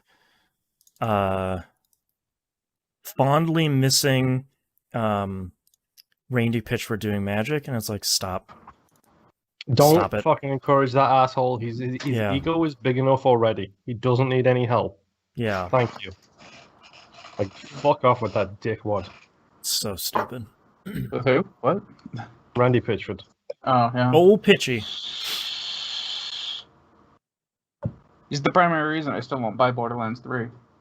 Right there with you. Literally the reason I haven't bought it is because, number one, him, and number two, I don't have anyone to play it with right now. Also, good news for you, it's not very good. Yep. You could just play Borderlands 2 again. Or a pre-sequel. That was good. Yeah. Or 1. Screw it. That was alright too. No, one has not aged way when you think it has. Yeah. Well, thanks to mods on the PC. Well, if you guys were just playing on the personal computer. If you're gonna like strip tease for the patrons and get me up to the $2,000 range, then. Oh no, I do not have a PC that can run those mods. I'm just letting you know. I'm pretty sure the first time I shoot a lightning gun, my computer would just crash and burn. Yeah. Like, we actually talked about it on Friday with the boys. Like, we talked about, like, I'm still pissed because they nerfed the fucking... The B. Yeah, well, not the B, the fucking shotgun, which I had the name of on Friday and now I've forgotten. Yeah, stop nerfing single-player loot games. Well, stop. The nerfing of equipment and the fact that they got rid of the ability to easily level up your other characters. So you literally just had to constantly replay the game over and over again. The incredibly long campaign. Yeah, at least like give me the option where it's like, what was it, Tales of Vesperia? When that came out, the remaster came out, they give you all these like experience packs where it's like, pop one of these, it's 10 levels. Screw it. You want to keep going? You want to grind and play the whole game again? Knock yourself out. You want to be level 250? Go crazy. Yeah, I think it was called like the Welcome Back Pack or something like that, wasn't it? Yeah, it was like totally free, and there was a bunch. Yeah, like all I want is like, hey, I'm starting my 6th character in Borderlands 2. No, I don't want to play the campaign again. Yeah. Thank you. Stupid. Okay. Valhalla still hasn't patched that glitch, by the way. They have not. They made a call out in their press conference too, like, don't worry, we're still continuing to work on the bugs and all the enhancements of the quality of life stuff. And it's like, okay. You got a ticket in their system? No, because there's one dude who emails them. There's one dude who sends them a message every month on their forums, chasing them up as to why they haven't fixed the specific bug yet. So I'm like, also, credits to him for only doing once a month instead of every day, where it's like, hey, it's Tuesday, I'm letting you guys know. It's like, that's annoying. Once a month is at least less annoying. Okay. That's true. You guys ready for these last two? Last two. Last 1.1. All right, starting in 3, 2, 1. All right, let's talk about our last two conferences here. Xbox and Bethesda Games Showcase here happened right before the show. Starting off with Bethesda, not having old Spency on the stage, putting the head of Bethesda on there, which I thought was kind of interesting, saying like, no, for real, Bethesda is like a core part of this family now.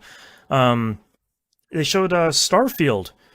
Showed an in-engine teaser. It's coming out November 11th, 2022. for Series X and S, PC, and xCloud, which they're just calling Xbox Streaming now, but I'm going to call it xCloud. Game Pass day and date.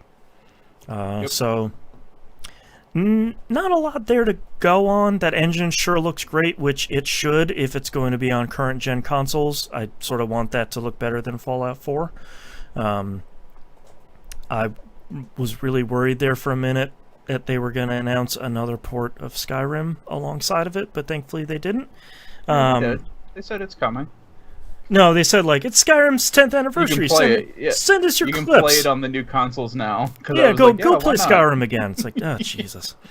Starfield looks fine. I wasn't expecting them to show more than this, largely because even when they announced it, they were like, man, this is real far off. And it's still, a year and a half off now, but what they showed is fine. The least surprising thing here that it's an Xbox exclusive. I think anybody who's surprised by that hasn't thought about it before. That wasn't the fist of rage climbed into the sky and they all screamed, "No!" Yeah, there was a 0% chance that was coming to PS5. Come on, for real. But yeah, that looks fine. That looks like a space thing. They showed off Stalker 2. Coming first to Xbox Series consoles and PC. This is coming April 20th, 2022, Game Pass day and date. I'm not the guy that cares about Stalker or Metro. I know you're not. So, are either of you excited about this and can extol the virtues? 100%, dude. There we go. I'm in. What did you see there that you liked? It looks like a Stalker game, which, yes, they are primarily first-person shooters. The thing that they don't talk about in this trailer at all is, are they going to change the game up at all? Are they going to, increase abilities? Part of me feels like it was a teaser trailer because the guy sitting opposite you in the fire is talking about all the things you can be. Yeah. That's what the letters of Stalker actually stand for. It's I know the K is killers and scavengers, trappers, something like that. It feels like they're teasing at what could be, whereas they have a very vertical slice of just the shooting section so far. Yeah. In all honesty, Stalker is Fallout, except it's in Chernobyl. Less. It's less punny and more real worldy. Right. So I am 100% down with that. I can take. We'll get to it later on in this specific press conference. I will happily take an irony-filled look at our future at the same time as a hyper-realistic survive in the exclusion zone kind of thing. Yeah. And I do have to say, graphically looked really good. A significant jump over some of the previous stuff they've put out. Yeah. Well, it makes me laugh because the last Stalker game technically came out in 2009. Yeah, so, it's been a minute. A while. Yeah, yeah. Streets of Rage and Stalker arguing over who gets the longest gaps in release. Right. They also showed off Back for Blood. This was a much longer look here for around 2.5 minutes here. Boy, this looks really good. Game Pass day and date, which means we're all playing it together on Xbox. And that. Man, this looks real solid. This is just Turtle Rock making this thing.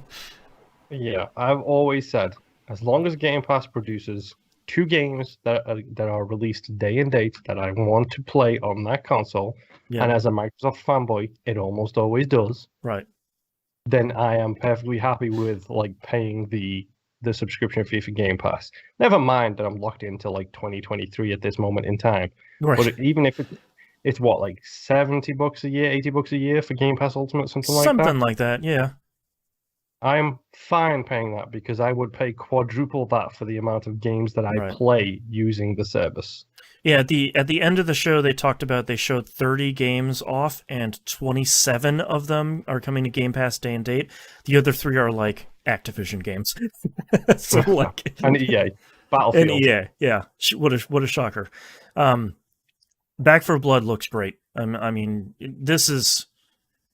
I feel like they kind of get, for obvious reasons, they kind of get what the Left 4 Dead formula did really well. they are literally using the Left 4 Dead font in the trailer. Yeah. For the record. I mean, they're yeah.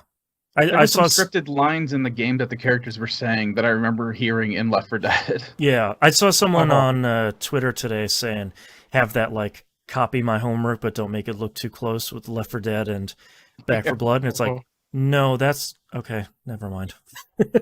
Like, the thing that tickles me was, like, I think it was the trailer from earlier in the show, not this one, but it was the one earlier in the show where they're running away from something.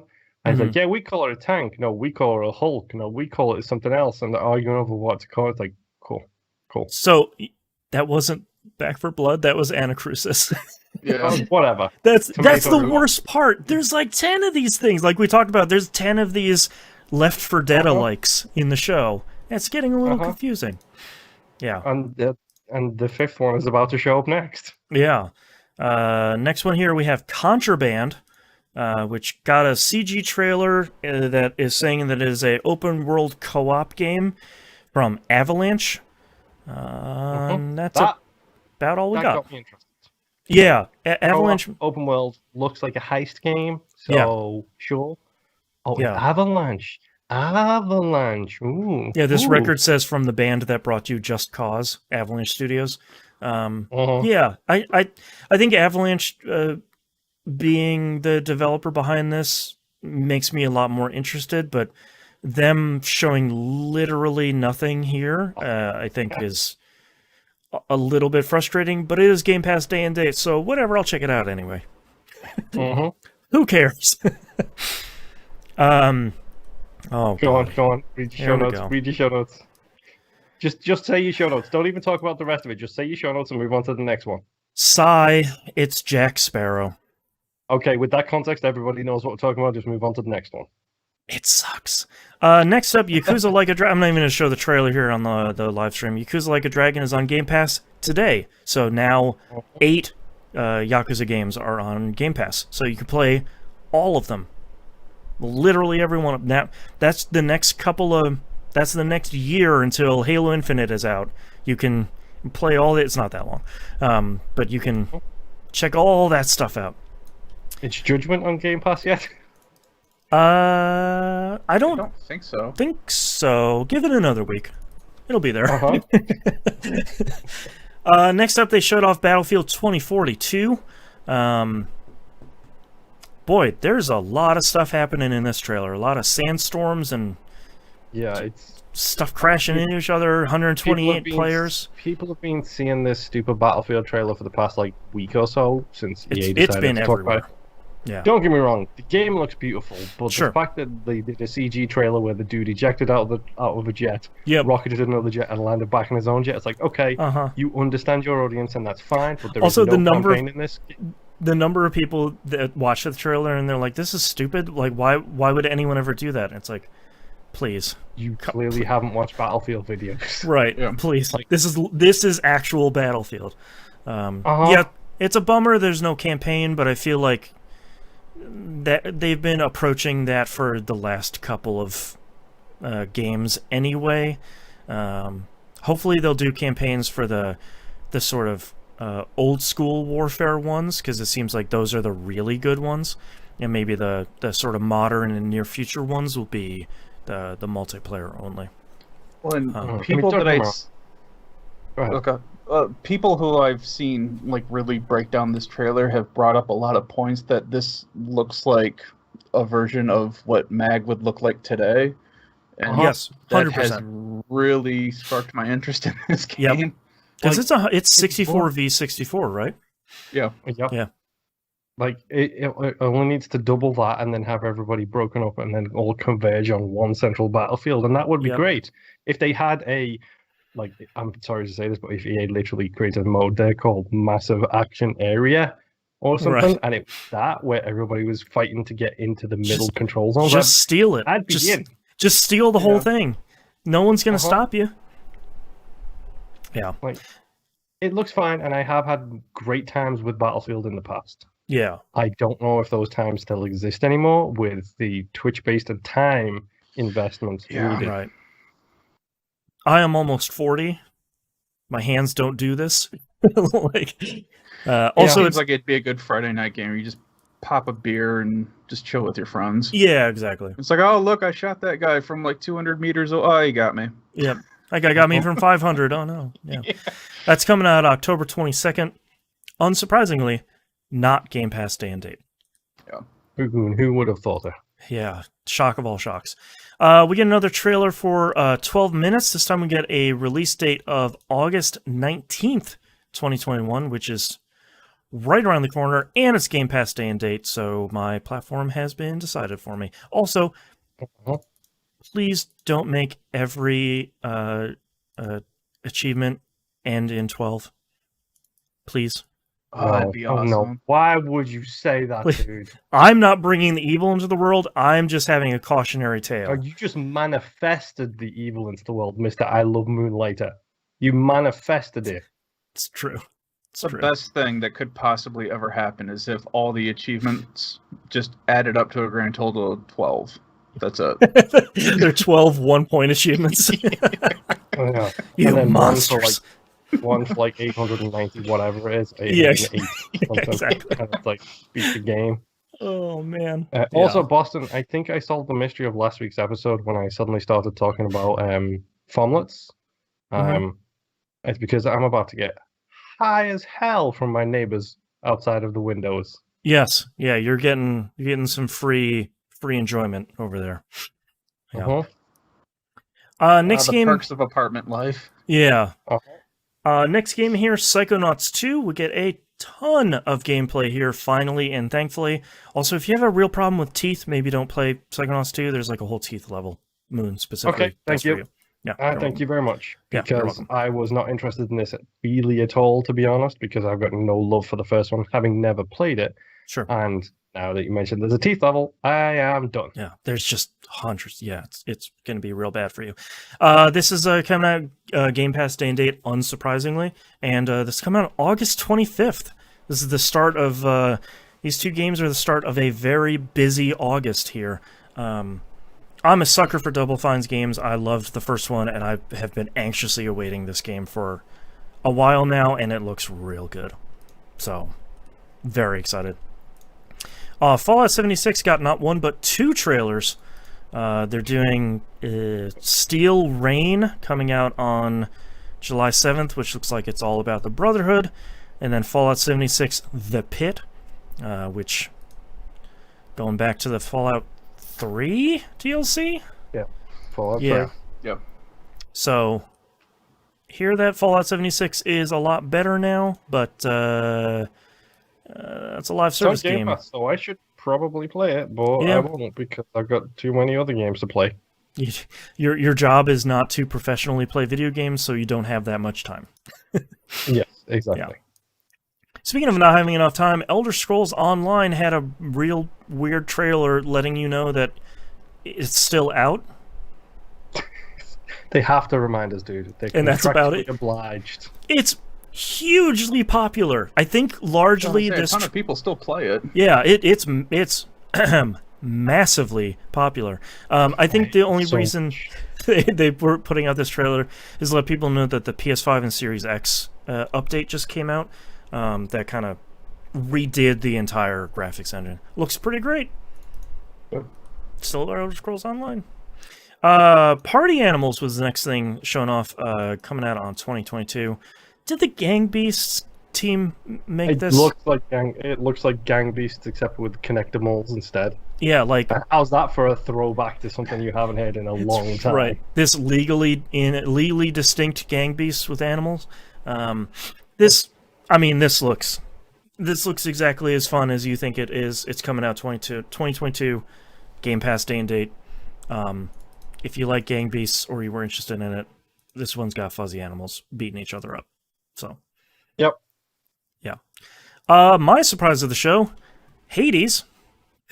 Yup. August. I've been waiting for. August 13th, 2021.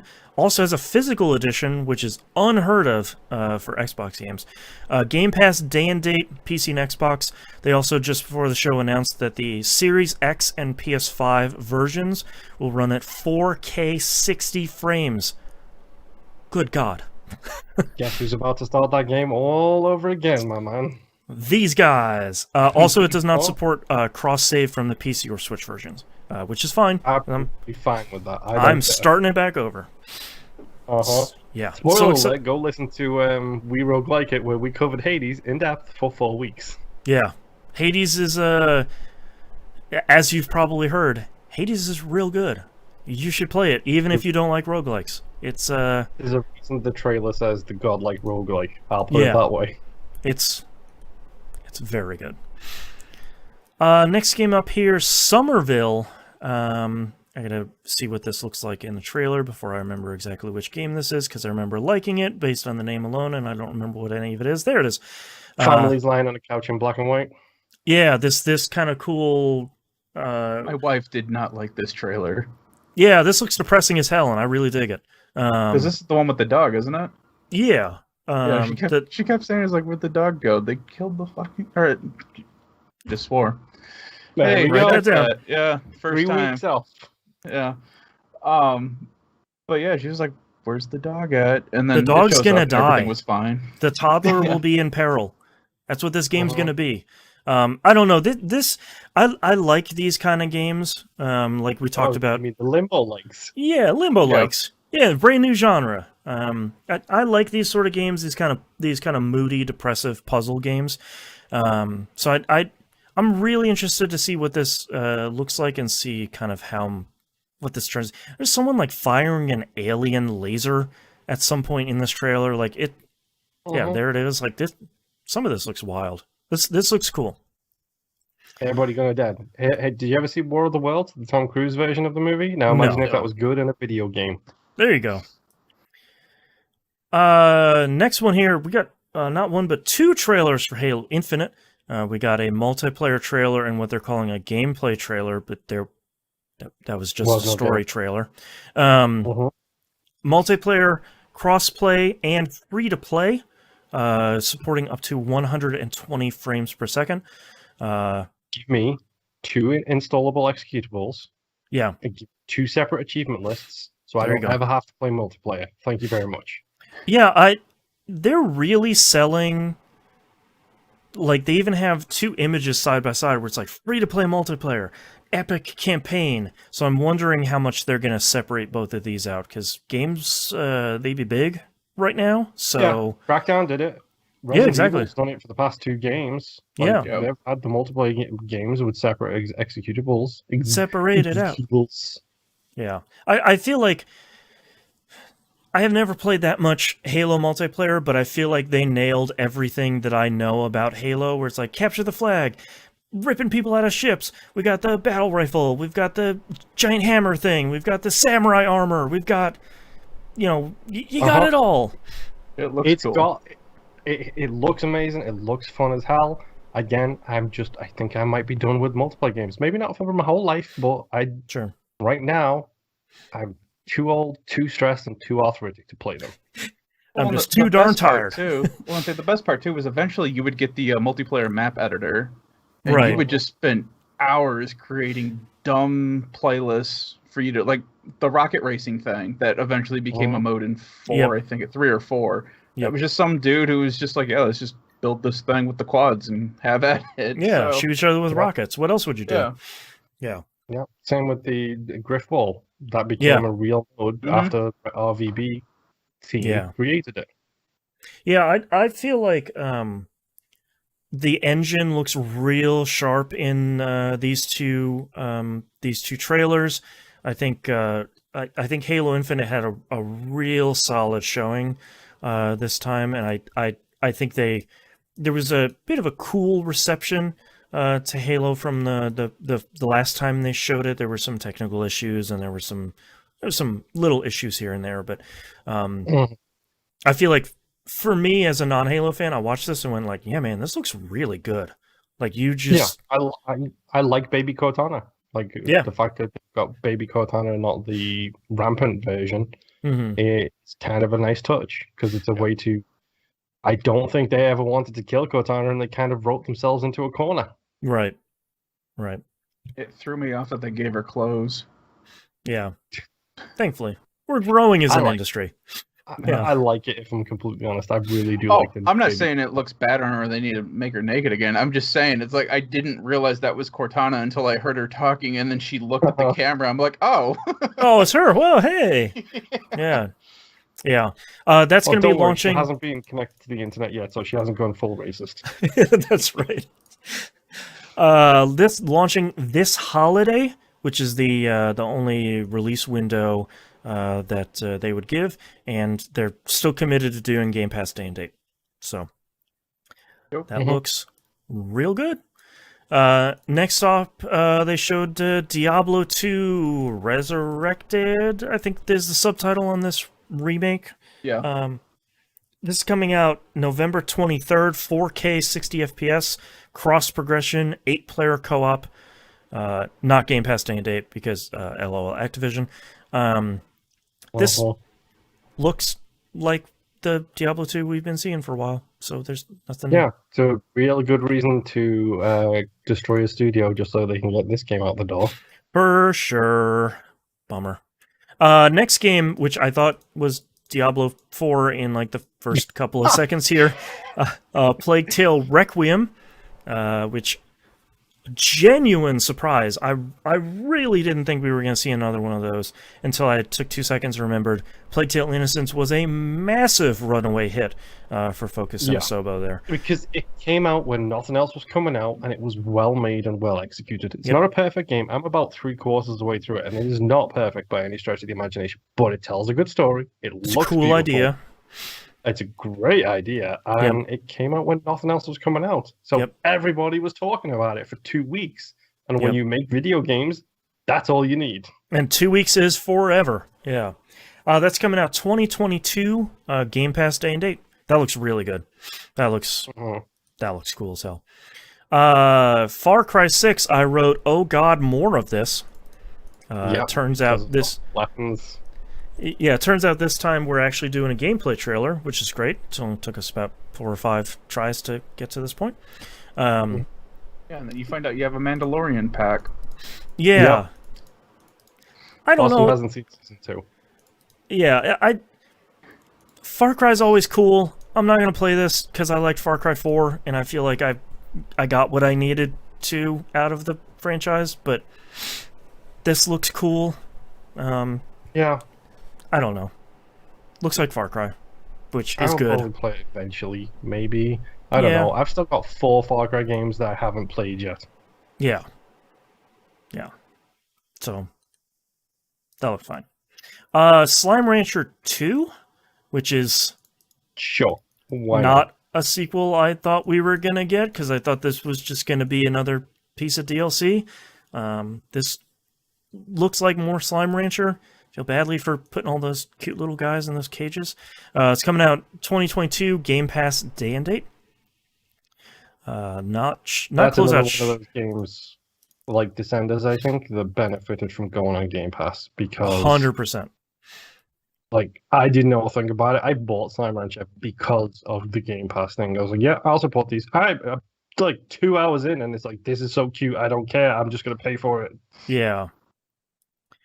Next trailer here coming from, I don't know who, actually, titled Shredders.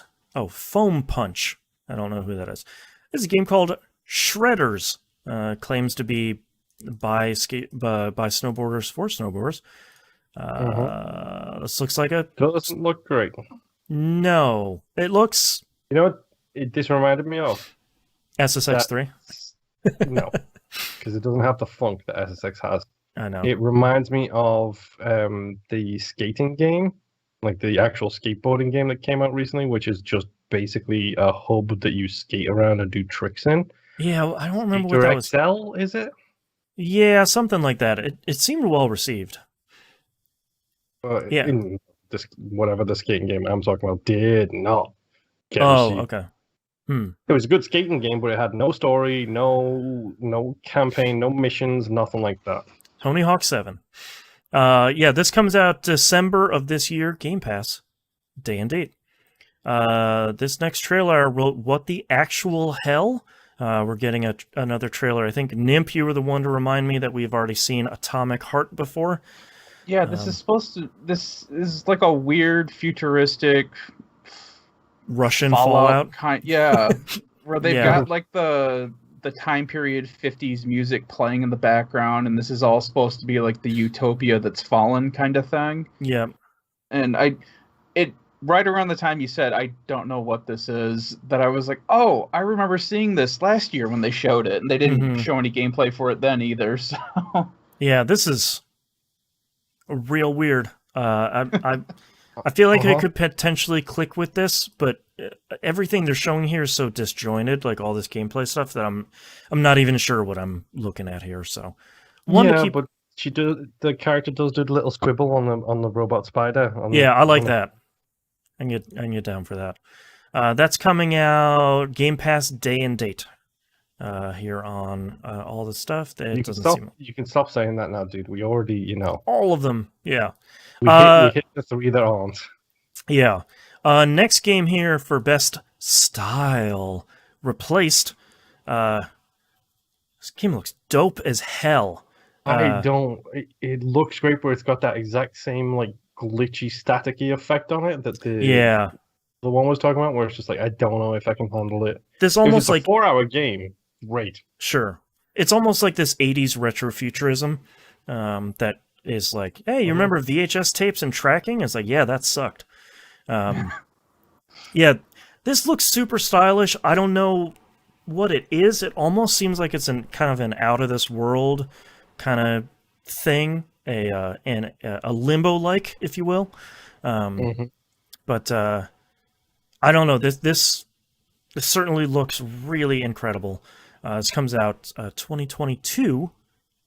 Game has any date. Next game here is Grounded, with a surprisingly funny trailer here, featuring a whole bunch of stuff, including the thing that literally no one asked for, which was like the Spider Queen or whatever. Yeah. Then they turn on the arachnophobia settings, and that was really great. For anyone that hasn't seen the arachnophobia blob, if you didn't know, the game does have arachnophobia settings, by the way. Yeah, and that like lowest arachnophobia blob is really great. I like that they were leaning into everyone wanting to sit in this game for some reason, so they did it because people won't stop asking them. Grounded still looks great. It didn't click with me, but I'm glad that they. I like that Game Pass affords a lot of these studios the opportunity to stick with so many of these games, and I'm glad that they can stick with Grounded here. Also, in all honesty, this is very much a nominee for best style as well, because I love the way this thing looks. Yeah, especially when you. I also like that they called it the Shroom and Doom update. I think that's pretty great. It's Obsidian, so yeah. Yeah.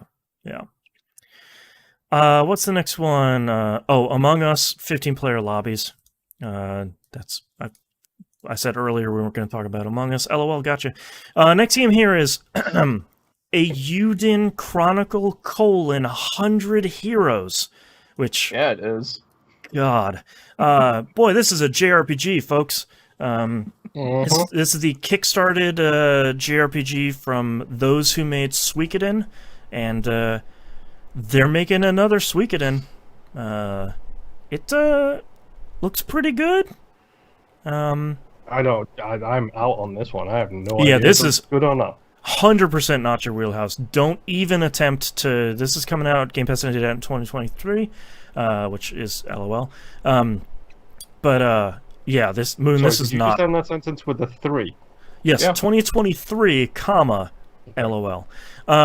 Yeah, Moon, this is definitely not a JRPG for you. This is not a JRPG for me either. I never clicked with this series, and I have a feeling I would like it, but they're long. I'm that guy. Yeah. Okay, that's what I was literally about to ask. Do we have someone in the party who is that guy? Yeah, in 2 more years, he will be very, very excited about all of my copies of Suikoden up there right now, and yes, I did get all of the heroes with it, and God, was that a life sentence. Yeah. They also announced a Euden Chronicle Rising for 2022, also coming to Game Pass. Next up here is The Ascent, This is a 4-player co-op isometric shooter. Don't even have to talk about this because this has been shown for about 9 years and it won't. I was gonna say it while they were showing it. I was like, God, I feel like I've seen this and been interested in this for like 3 E3s, and they showed off the Ascent, and I was like, right. This looks like my jam, and I will probably play it alone because it's nobody else's jam. This Moon and I will be playing it on July 29th. Game Pass date. That was cool. I'm excited for that. They also showed off Age of Empires 4. I did not recognize what this was, so I just wrote down isometric strategy game, and then they showed off Age of Empires 4. I was like, oh, right. Making another one of them. That's October 28th. Game Pass any date. Next trailer here. One of the genuinely kind of funniest trailers of this E3. Only in silhouette. Yeah, it eventually turns out that this is the Outer Worlds 2, which, number one, kind of a surprise, because I feel like that sold okay and reviewed not super great, but I'm glad to see that they're going to get another crack at this. So, does that make 3 Obsidian games alone in this show? Yeah. Yeah, because Grounded, Outer Worlds 2, and what was the other one? Sure, one of the other ones was an Obsidian game. Maybe not. Yeah, I'm not sure. But at the very least, it's 2 of them. I'm excited that they're going to get another crack at this, because I feel like the first one had a lot of promise, and I think I really hope they nail it on this one. Yeah. And there's no release date, but they did say it's coming to Game Pass. So, of course it is. Oh, Avowed is the other Obsidian game I'm thinking about that got 0 time right now because it's just a logo. Oh, right. Next game they showed off here was the console release of Microsoft Flight Sim, coming out July 27th, which is super soon. Game Pass day and date, only Xbox Series X and S, for I wonder why. fairly obvious reasons. It's on Game Pass on PC, right? I believe it is, yes. Yeah, I think so. I think that's why it was such a big hit, because people were like, all right, well, let's see what this beautiful thing is on PC, and I think they didn't need to... It's a beautiful disaster, as you would expect. Yeah. Yep. I'm excited to see how this performs. I would play this for a little bit, I think. Really push the Series X. I know somebody in the room who has a HOTAS. Yeah. Oh, no. For the Xbox. Yeah. Did you also see that they've got the Top Gun DLC at the end of this trailer as well? I did, because they showed off a lot of those planes, and I was like, seems very specific. And it's like, oh yeah, the Top Gun Maverick. Well, they start playing the game or the music for it. And yeah. Boston's not allowed to talk about Top Gun because he hasn't seen it, for the record. I've seen enough of it. No, you haven't. Seen enough of it to know that I don't like it. My review. Tom Cruise, he'll never take off. If you want to talk about the Fast and Furious cars getting another Rocket League bundle, that we can do. Yeah, now we're going. Just put it in a good game, though. Next game here on the list is Forza Horizon 5, which was fairly sure this was going to be Forza Motorsport 8? I think 9, whatever. Yeah, because that's how they alternate. But they said, yeah, here's a bunch of cool cars. Ooh, look how pretty, Forza Horizon 5. And I went, oh, hell yes. This time they're in Mexico. It's coming out November 9th, which is crazy soon. Obviously, Game Pass day and date. I wonder if they learned from Bethesda. Talk about the game the year you release it. Exactly. Don't talk about it 2 years beforehand. Yeah, I'm super excited because this is coming out in like 5 months now, and I can get excited for that. Otherwise Forza Motorsport is just like, yeah, that's gonna come out sometime between now and like the heat death of the universe. Oh well. I'm confusing that with Gran Turismo. No, I'm confusing that with Binding of Isaac too. But But this, I can now get excited about this because this is what I'll play instead of Forza Motorsport. Because Forza Horizon is just so bleeping good, and all of this looks really great, and I am happy to play more Forza Horizon.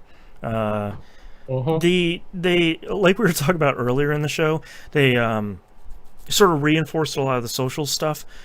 Looks like it's way faster in this game, but I will probably just turn it off because I just want to race around and do drift challenges and get frustrated by myself. Dude, that is what the clans are for, and that is what Drivatars are for. Yeah. We'll definitely Drivatars are there so that Chuck from the Banffcast can try and ram me off the road. That's right. And then Green Cap can overtake me at the last corner like he always does and take the win away from me. Right. Well, we'll definitely create another TVGP clan. That's for sure. That's always a good time. But yeah, and then they showed off the Events Lab, where you create your own races and modes. Sort of a bummer to see Dirt 5 take to Twitter to throw some shade on Forza Horizon 5. You didn't need to do that. Everybody knows you did it first. Dirt 5 had that exact same system in it. But nobody played Dirt 5, lol.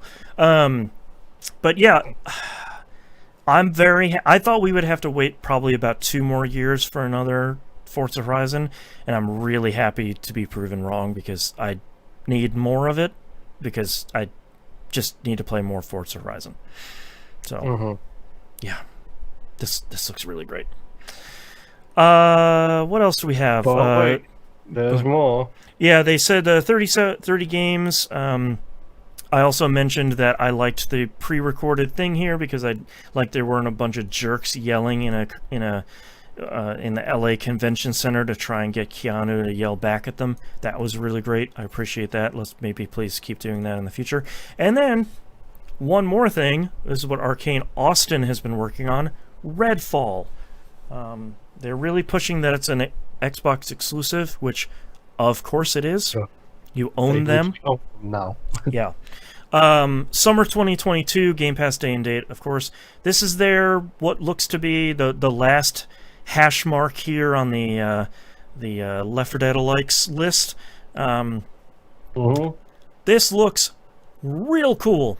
4-player magic-based vampire fighting Left 4 Dead character thing.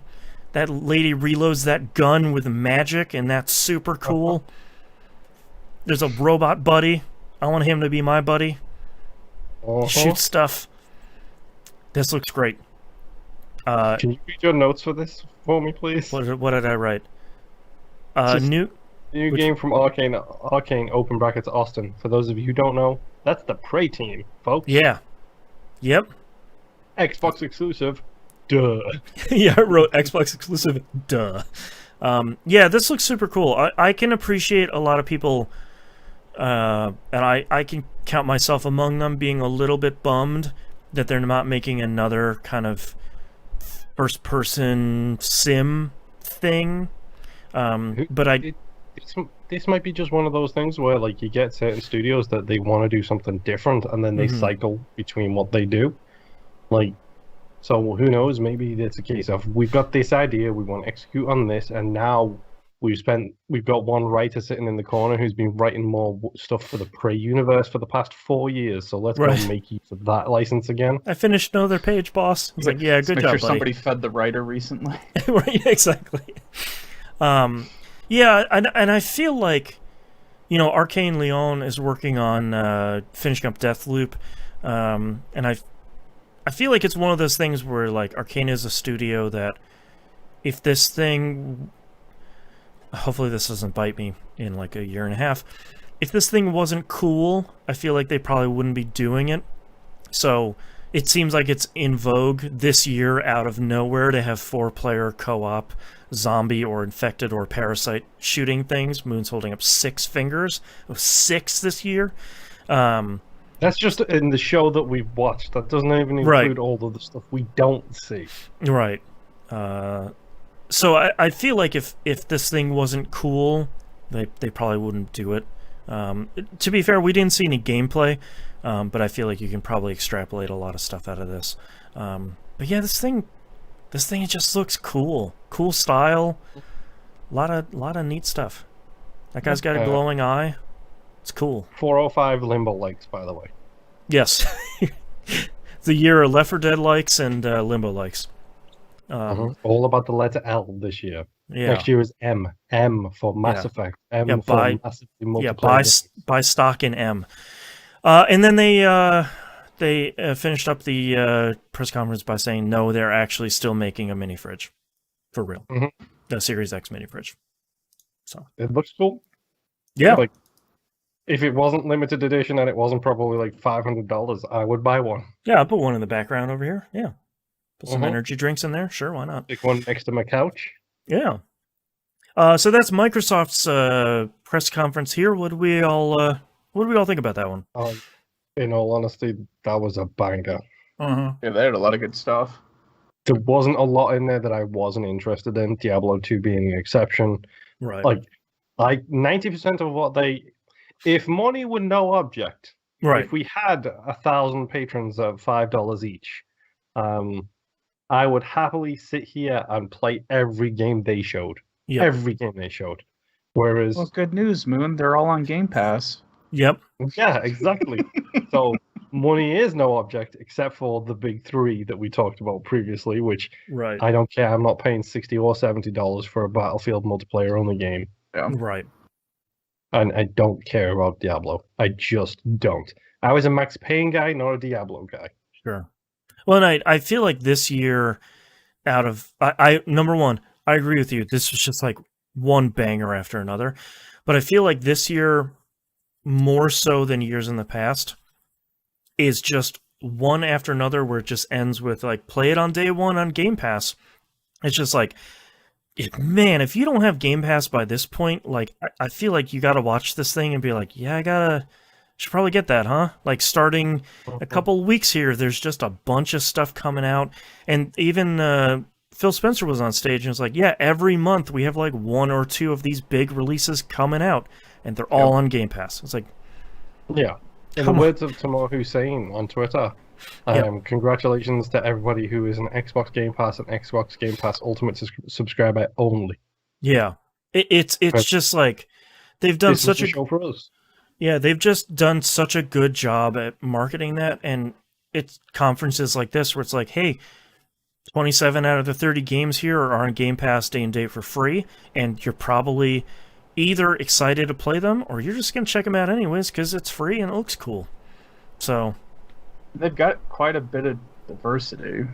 Yes. They're not all shooters. Right. Or they're not all, whatever. I mean, you got Slime Rancher. They have like 2 JRPGs coming to Game Pass. Yeah, they showed off a Suikoden. Like, what the heck? Every Yakuza game. Like, 8 of them, like, on Game Pass. You can summon some lobsters, man. Like, the funny thing is like, I think Microsoft have finally done it. They have turned, I'd say they've been doing it for 2 years at least, but they have turned Game Pass into Netflix for video games. Absolutely. But the difference here is Microsoft is not a small indie startup trying to make Netflix for video games. Microsoft is Microsoft. Right. So look at what happened to Netflix. Now you've got HBO coming in, you've got Peacock coming in, you've got all these other big, huge corporations coming in to try and take a piece of that pie. What have Microsoft got to argue with? Sony, who can't get their crap together to save their life when it comes to this kind of stuff. Mm-hmm. EA have got their own PC version. Ubisoft have got their own PC version. They're both a mess. They're both a mess. Nintendo's never going to do anything like this, period. Nintendo's like, no, we're good, thank you. Like, they're the only game in town who has pulled this off and has the clout and the money to do it successfully. Well, and to your Netflix point, all these studios on Netflix are pulling their content off to put it on their own platforms, and Microsoft's like, no, we just bought them. We bought all of Bethesda. Now we own like 19 other studios. Here's everything they're working on. It comes out on Game Pass day and date. Boom. And if these companies want to get argumentative, how big of a check do you think that Microsoft wrote to EA to have EA early access as part of Game Pass? Right. That was a big check they had to write. Yeah. Well, and I think the thing too is that Microsoft is also really pushing kind of the lower thirds of all these trailers, coming out Xbox Series X and S, Windows 10 PCs, and Microsoft Cloud. And I know they didn't sell it in the conference, but a lot of those games are like, all right, power it if you need to do this for whatever reason. Close this game on your Series X, it syncs to the cloud in like half of a second, fire it up on your iPad or whatever for the xCloud, and then you're just immediately back in the game on your save doing the thing you were just doing. Like, it's incredible. And Sony's not at E3. LOL. It was a hell of a show. I genuinely... Honestly, it's probably good that Sony wasn't at this show, because if Sony was at this show, I struggle to think of anything that they could put out that would argue with that. And especially because we were talking about this pre-show, Sony has a lot of games, but they're out already. Like, Microsoft has a lot of stuff that's out already, but then they just showed 30 games that are coming out in the next year to year and a half, or like next month.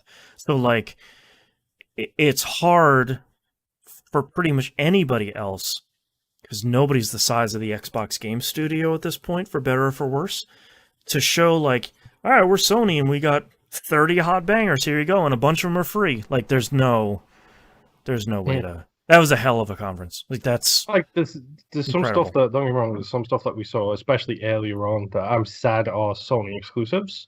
But I'm not going to sit here and do the usual trick of complaining when one side uses money and clout to get something that I don't get to have. Right. And then not complain, and then not point out when my side does the same thing, because everyone knows I'm an Xbox boy. Right. And Microsoft buying Bethesda was great for me. Absolutely hilarious for me.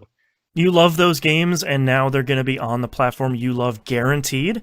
That's a super win for you. And let's face it, probably optimized for the platform that I will be playing on a lot. I would hope, yeah. Like, that's great for me. But I'm not going to call foul on Sony doing the same thing, even if it is with a smaller indie developer. That's fine. They're going to get their exclusives. If I want to play it, I'll have to wait for a PC version or when I eventually get a Sony platform again. I have my PlayStation 4 still, but that's not even plugged in right now because I've moved apartments and I'm lazy. Right. Well, I will still echo my frustration of, I wish all of this stuff came to every platform. I know that's completely unrealistic in the real world. That's blue sky gaming if there ever was. Yeah, that's the bluest of blue sky. And, I realize the business and the difficulties around that stuff. But it's just good on Microsoft for having an incredible conference. And I hope whenever Sony has their, whatever the next... Yeah, but I thought they were doing a very Sony thing to call their monthly thing the same thing as their E3 thing.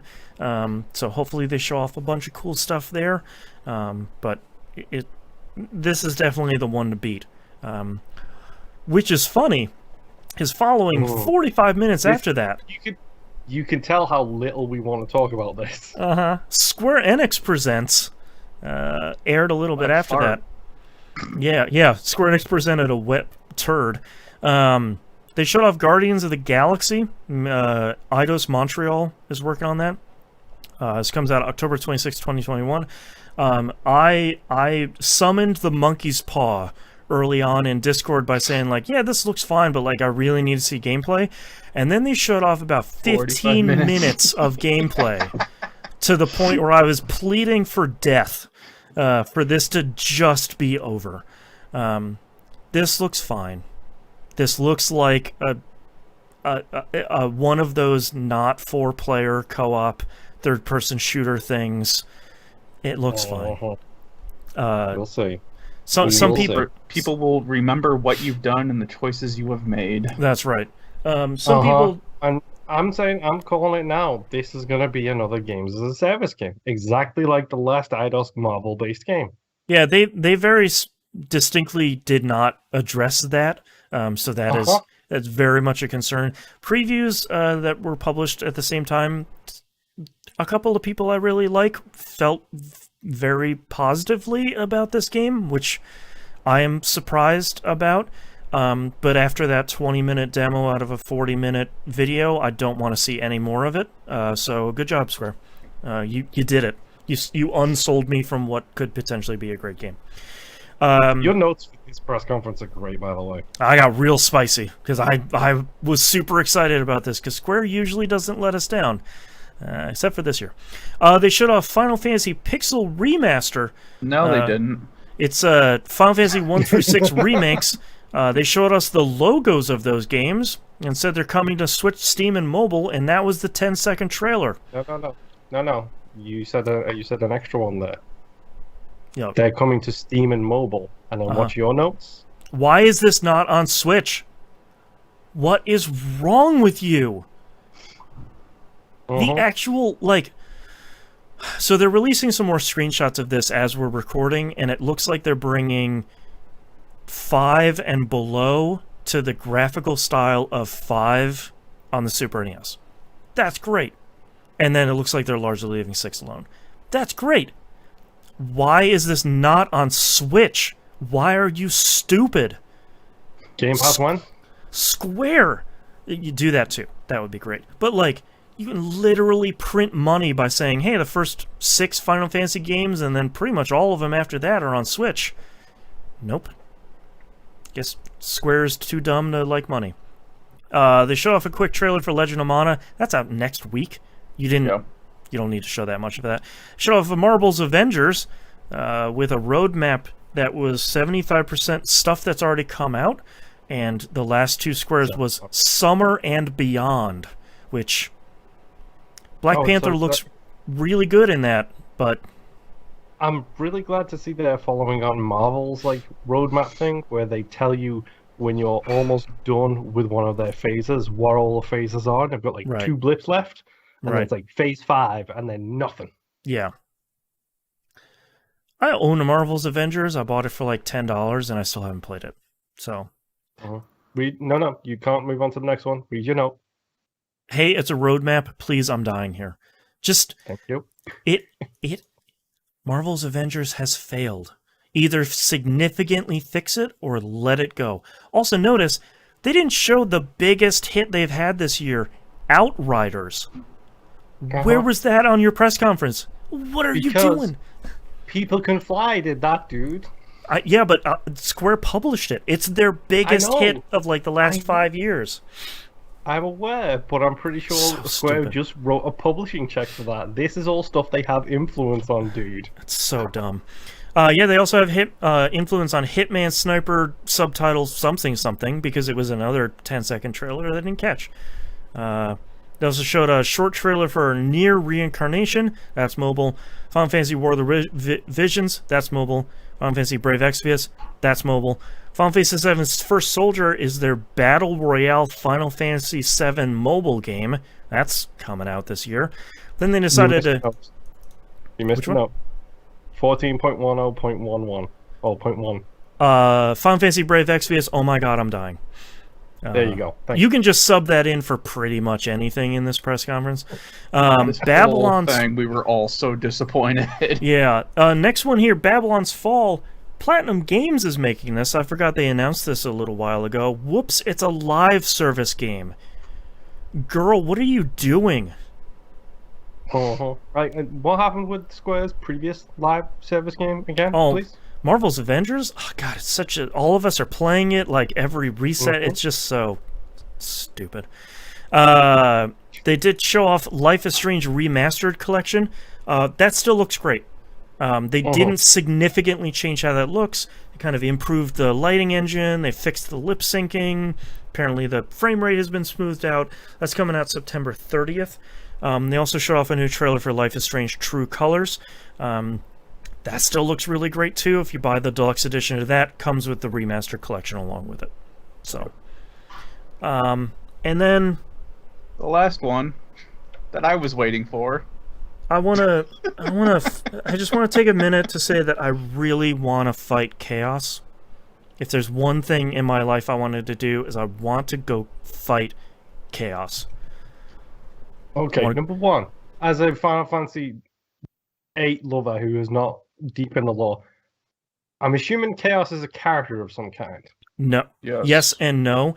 You haven't watched this trailer. More than 50% of the lines that were spoken in this trailer is, I need to go fight and kill chaos. Yeah. That is not an exaggeration. This turns out Team Ninja, as the trailer went on, this turned from Team Ninja making a game to, wait, that's Garland from Final Fantasy 1? Like, the first and last boss of that game, because LOL time travel in Final Fantasy 1. A spoiler for a 35-year-old game. And then Chaos is, like, the actual final boss in Final Fantasy 1. It turns out this is called Stranger of Paradise, Final Fantasy Origin. Not to be confused with Final Fantasy Origins, by the way. Can I just say that also sounds like a move from the Kama Sutra? Stranger of Paradise, Final Fantasy Origin. It's 100%. What the hell? There's a demo coming out on PS5 on June 24th. What? It's supposed to be their Souls version of Final Fantasy 1. What? Yeah. Why does the logo look like a demon dude from the Wishmaster movies riding a panther? Also, why is there 3 lines of text on that? Like, and then that was the end. Yeah. Matt Mercer said, "Hey, thanks for joining us. Stay tuned for other games we're working on in the future. Peace." What? No Final Fantasy VII Remake 2, even teaser. You want to show us a logo of that, please? Show the new DLC is coming out soon. Yeah, that's 9 years out. Come on. That's fine. You got a logo? Got some Amano art? Let's show that up. So, Boston, what do you think of this? Dude, the funny thing is like, me and Boston get together before everybody else does because we have our own stuff to record, critical misses, so on and so forth. I jumped into a call with Boston right after this. It was like 5 minutes after this conference ended, and I was just like chewing my tongue, like. Literally, I could have like floated on an ocean. The amount of salt that came through my monitor, it was so great. So Square Enix in years past for E3 is usually a dice roll. Either they're talking a lot about franchises you don't play, or they're leaning a lot on Dragon Quest this year, and they're showing. Also, they didn't show Dragon Quest. They just announced 4 of those things in Japan. That's what I was expecting. Yeah, no Dragon Quest. Nothing about Dragon Final Quest 12. Fantasy We're not going to 16. show that. Dragon Quest 3 2D HD remake. Nah, we're good. How about mobile games? So, like, usually it's a lot of a dice roll where you sit through a lot of crap, and then at the end you get a Final Fantasy VII Remake trailer. And then that makes it all worthwhile. This one was very much not that. It was 20 minutes of this Guardians of the Galaxy game that I was pretty sold on when they first started showing it, because the guy who's doing Rocket's voice is kind of fun. I like Star-Lord's design, and everybody looks pretty cool. 20 minutes later, I was begging for the sweet release of death. And that sucks. This conference sucked. Most of this conference was nothing but mobile. Yeah. Mobile games that I have... where the money is. Mobile I don't care games where the money's at. I have already played and discarded years ago. Brave Exvius had been out for like 7 years. I'm already done with that thing. Yeah, Oh that's my the thing. God. It wasn't brand new, except for maybe the Hitman one. But it Nier wasn't isn't brand- out yet either. Okay, yeah. So Hitman and Nier. Everything else mobile they showed was stuff that we either own on something else or has been out for years. Also, it's like Square special. Also, it's like the 25th anniversary of Tomb Raider. Are you gonna do anything for that? No. Come on, dude. Last time a Tomb Raider game came out, they spent bajillions of dollars on an MMO and then blamed Tomb Raider not selling for their loss in profits. There was a Lara Croft skin in Fortnite last season that had like a PS1 version of it. That's more than Square did. Come on. This was massively disappointing, and I had zero expectations going in on this, other than I'll probably see 1 or 2 things that we have already seen before, like Dragon Quest 12 and 3. Nope. Yeah. No. That's all I was hyped for. Was just the Dragon Quest stuff and maybe another look at 16 for Final Fantasy. Yeah, they didn't even show Final Fantasy 16. That's what I'm saying. What are you doing? Like, this was the biggest wet fart ever. I don't even know why Square showed up to this. You didn't even show Final Fantasy 14. Yeah. And I think it's even worse because Microsoft's conference was so good and was hit after hit for an hour and a half. And Square's like, I know what we can do. Way worse. Look, hey, so I'm from the vibe I'm getting from you guys. This makes me feel like this is actually a press conference from a different Japanese company that used to be my favorite for how bad they are. Uh-huh. This sounds like this was almost a Konami level of press conference. No, because Konami was bat poop crazy. You could at least watch the train wreck. This was trailer after trailer of like, what are you do? Why are we showing? What is happening? And then just like Matt Mercer at the end being like, that's it, bye. It's just like, wait, no. You still have something to show. Remember way earlier in this episode when you said don't watch the Coke one because it was basically just a shareholders meeting? Uh-huh. I would have rather have watched that to get a better understanding of that company than what Square did. Yeah, this and Gearbox press conferences were both real disappointing. Like, just... it's a bummer. Let's talk about E3, not E3 and E3 overall, sort of here to wrap up the show. Moon, why don't you go first about your kind of overall impressions and maybe a couple of games you really liked here.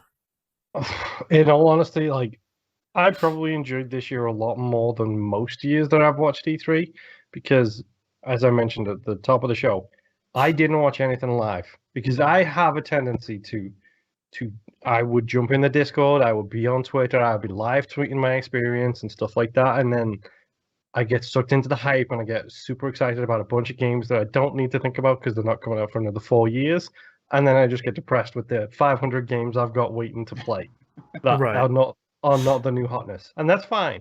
I don't really care about that usually. It's just when I get sucked into this hype machine. So I watched everything after the fact this time, and then as I mentioned, I skipped right through the talking head sections. Like, I don't care. I don't need a 20-minute conversation on the Summer Game Show about Overwatch 2. Thanks for the introduction, Phil. Our studio really cares about skip. Yep. The second the screen goes black, that's when I stop hitting that arrow button because there's like, cool, trailer's about to begin. Or gameplay is about to begin, even better. Honestly, there's a lot that kind of got me. Like, I mean, obviously, I'm an Xbox fanboy, so a lot of the Microsoft show stuff was fantastic for me. 2 Point Campus kind of stole my funny bone because, to be honest, 2 Point Hospital was great. We all love it. We all love the new jokes that they made with the same kind of things that they used to do, but new jokes. But the second I saw Night School and was like, this is a whole new world of puns for them to join. Yeah. It's like, because the problem is like, we saw it like the light bulb thing. We saw the light bulb thing for 2 Point Hospital in Theme Hospital. They just called it something different this time. Right. This is a level of puns that we're not going to know what to expect anymore. We don't know what they're going to do with everything. Like, you know, what's geometry lessons going to be like? What's these different things going to be like? What are they going to call them? This type of stuff is really curious for me. So I will hopefully, because I believe 2 Point Hospital did really well on Game Pass for them, we can look at 2 Point Campus coming to Game Pass as well at some point. But like, I mean, Solar Ash is there. That's one of my favorite. Like, the previous game was one of my favorite, like, Souls, like 2D kind of games. Sort of, yeah, like a more deliberate combat thing. Yeah, I'm not gonna lie. I did get a little bit fed up of the Left 4 Dead likes, and just in case you weren't aware, there's also a Warhammer 40k version coming out soon. By the way, I forgot about that. That wasn't at the show at all. It might be at the PC Gamer one because they're mostly a PC developer. Yeah, maybe. But that's 7 Left 4 Dead likes. Right. And if I'm going to choose 2, it's Back 4 Blood and it's the Warhammer one because the Warhammer one is made by the same team who did Vermintide, and I adore Vermintide. Yeah, that's a no-brainer. So there's that. I mean, there's a whole bunch of like little indie games that I'm interested in. Slime Rancher 2, of course. Let's go. Let's let's suck those little dudes into my squeegee tube and throw them in glass cages and then try not to let them escape like the zombies from World War Z. Right. Tunic, Axiom Verge 2. Yeah. Behind the Frame is probably my favorite looking game from the show. Yep. That's for those of you who don't remember, because it's been a long show and it's been a lot of videos. That's the point and click anime style adventure game. Like, that thing still looks incredible. Obviously, all of the Xbox One's fine. My two dark horses of the show, ones which I was not expecting at all.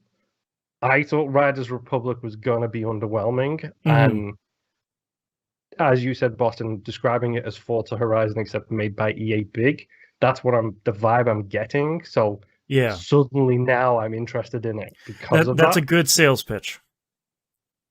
And Paparazzi's cute, but it's not my other dark horse. My other dark horse is literally dark, and it's Haunted Space. Never heard of that game before. Yeah. And then it's all of a sudden a customizable space flight shooty game with horror elements. Yeah. Because sure. Yeah. Why not? Why the heck not? Yeah. I mean, we didn't look at everything we didn't see from Microsoft as well. We didn't see the new Obsidian game. We didn't see the next, but other game Bethesda have talked about other than Starfield. They've got another one in the works. We didn't see the HR Geiger space horror monster nest in this game again. No Gears, anything? There is a lot still to come from everybody. Yep. Like, I'm relatively happy with this E3 because I didn't have to make the show notes for it. Number one. Ow, my hands. Yes. But number two, I get to so much stuff there that I wasn't expecting because I'm about 3 weeks behind on all of my video game podcasts, and I've just had to add another 2 in Waypoint Radio and Nextlander. Yep. Like, I've just had to add another 2 video game podcasts that I will have to listen to weekly now. I still haven't removed the Giant Beastcast. I just can't. R.I.P. Yeah, like So I didn't get any of the leaks. I didn't get any of the stuff. Yeah, I didn't either. Like, we didn't talk about news last week because it was pre-E3 and that was before the leaks started to come out. Nothing was happening. So, like, I mean, I've got my 2 dark horses, but literally I'm going to read my final note I made here because nothing else mattered after this point, if I'm completely honest. Hades, F yeah. Yep. That sums up the Xbox show for me. As soon as that trailer came on, I was like, I'm done. I don't need to make any more notes. Yep. My show has been made. Like, yeah. Because you've got to keep in mind, we have a crew that play all on the Xbox every Friday. Me, Rob, T, Justin, Jason, Mike, Cube, everybody. And we all talk about roguelikes because we all like roguelikes. Thanks, Boston, for insinuating this poison into our lives. You're welcome. And we've talked to Rob several times about how really incredible Hades is. Yep. And he has always said, when it comes to Xbox, I'll play it. Got good news for you, bud. Now it's on Xbox, and he's a Game Pass subscriber, because why wouldn't you be at like this a point? month and a half. You got time to prepare. Clear your schedule. Uh-huh. I better beat some games so I can get some more hard drive space. I'm just saying. That's a problem again now, by the way. But no, it was overall, it was a great show. Sucks that Sony wasn't there, but Sony's going to Sony. Yeah. Nimp, how about you? Your sort of overall thoughts and maybe a handful of games you're really looking forward to. Square is my most disappointing thing. However, there's a ton of stuff out there now that I also wasn't really paying attention to the news because I kind of like watching it with everyone else and then, just going back and forth with guessing. In the Discord server, yeah. Yeah, guessing what this is and what it could be. But a lot of people being like, oh God, here it is. Yeah. But really, like, Metal Slug Tactics. Yep. That looked really good. Soup Pot. Yep. Seems like it'd be fun to mess with. Tales of Arise. I knew that was coming. That still looks really great. Yep. Wandering Village is another one that I might get just because the concept of it seemed really awesome. That looks great. Unbeatable still. I don't know if I'll be able to play it, but looks cool. Looks like it'd be a good time. Yeah. Yep. Behind the Frame, like Moon was saying, that when it first started out, and it just seemed like, oh, okay, it's just going to be like this slow kind of point-and-click adventure game. But then you start to get into the concept where it seems like you're in an escape room, basically. I'm like, all right, that seems kind of cool. And you got the old man with his cat and the fat cat jumping between both buildings, and it's like, all right, that could be interesting. Moonglow Bay. Yep. That, I mean, it's a fishing RPG. Of course, I'm going to play it. But the fact that you get to make your own shop and run it, and then just go fishing. Yeah, and there's games that begin with moon and have running your own shops. Yeah, I don't know, man, but it looks like it's going to be a fun game.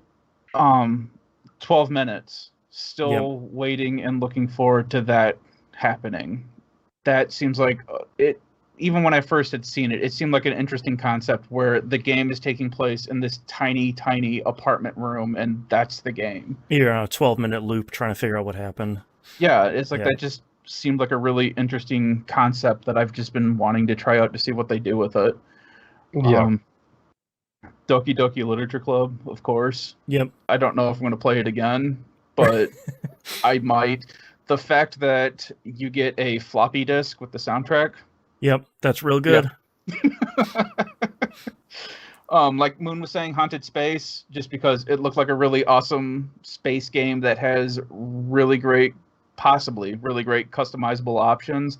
Yep. And there's just random space junk that's trying to attack you that we're not even sure what, how that's going to play out. Right. It's just they showed them, and that was it. It could be that we have to run away from those. Who knows? This could be the Silent Hill of space games. Mm-hmm. And then Trek to Yuma. That looked pretty cool. I'm a sucker for samurai games, and the fact that it's a 2D one seems like it'd be something cool. Yeah. Wizard with the Gun. Yes. Yes.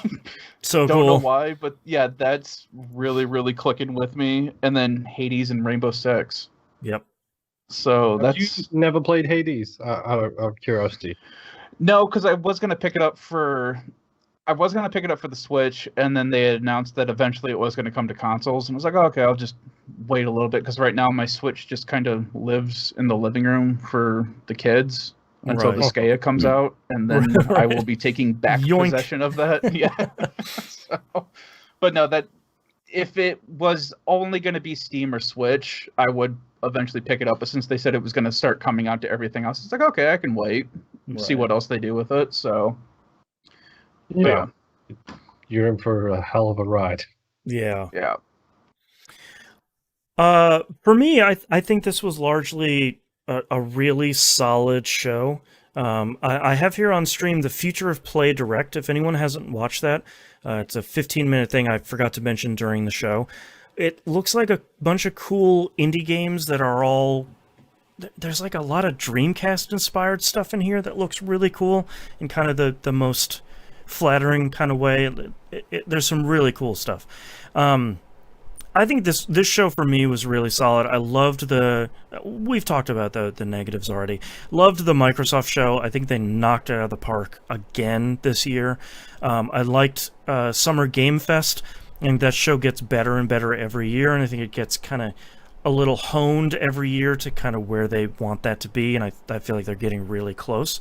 I liked that the Day of the Devs was really solid and gave these indie devs a much larger platform for longer. I think that's really great. And I love just seeing all of these indie devs on all these different shows. It's not just Sony that's like, here's a bunch of indies. It's everyone is showing these games and not just in a sizzle reel.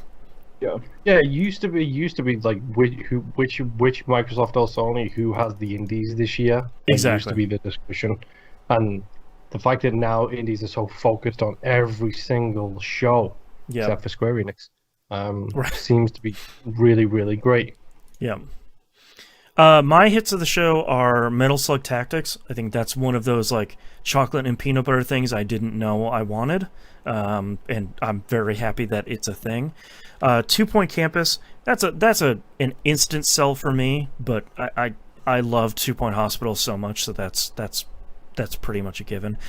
I'm glad we got to see more of Tunic. I feel like I'm still don't really 100% have my hands wrapped around that one, but it sounds like this year is the developer coming out and saying, like, that's kind of the point. So I'm willing to take the ride on that one. I think Soup Pot is also, for me, one of those where it's like, all right, that sounds weird, and watching it, me like, yeah, all right, that's I can get behind that. It's worth mentioning as well that a lot of the indie games also had demos come out this year. Like there was a lot of demos that came out. So I know Xbox is doing an event, Steam is doing an event, and I love the fact that the Unbeatable demo was called White Label. Yes, it's real good. I like Wandering Village. I think that's a really cool game. I think that's a super cool idea. I get the feeling that that's going to be for us this year's Spiritfarer. Yes. Like please go play this game. It's so cool. It's slow. If it can but tell like, a good story as well. Like yeah, 100%. I think Moonglow Bay looks cool. I also share the same, not concerns about the style, but sort of like, it's not for me, but I think everything else sounds really neat. I think that where is Haunted Space seems really cool. Rainbow Six Extraction came out of nowhere for me. That was very much like, yeah, all right, it's another Rainbow Six game, and it's like, oh no, you're making like another Rainbow Six game. Like, oh, all right, okay, cool. Like imagine Terrorist Hunt, except terrorists equals aliens. Right. You want to make another Rainbow Six Vegas, and now I'm like 100% in. I think I'm a little bit more positive about Riders Republic now that we've sort of talked about it, and I feel like I'm a little bit more open to it. Literally everything from Devolver Digital, like just the stuff they come out with, that's just like, yeah, you made these 6 games are made for me. Cool. You just every one of these is like, yeah, I gotta check that out. Cool. You keep making cool stuff. I feel like what's more impressive is almost everything from the Microsoft showcase was that too, where it's like, this looks cool, Game Pass, okay, cool, so I'll try that out. Oh, this looks awesome. Oh, that looks cool. Hey, that's finally coming out. Oh, next week. Okay, cool. Like that was just, as we are people that like to try a whole bunch of different stuff just to see what's going to really capture our attention. And I feel like the Microsoft one was just like, look at all this cool stuff we got. Like it's all on Game Pass too. Try it out. Like a lot of people, especially if you're of a younger generation and you don't really remember a lot of time before the Game Pass era, which is like 4 years ago now. Is right. That has yeah, it's been out forever.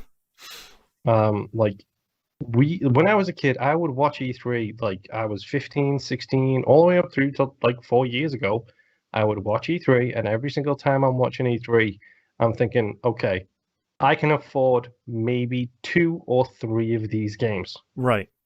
What are my picks of the show going to be?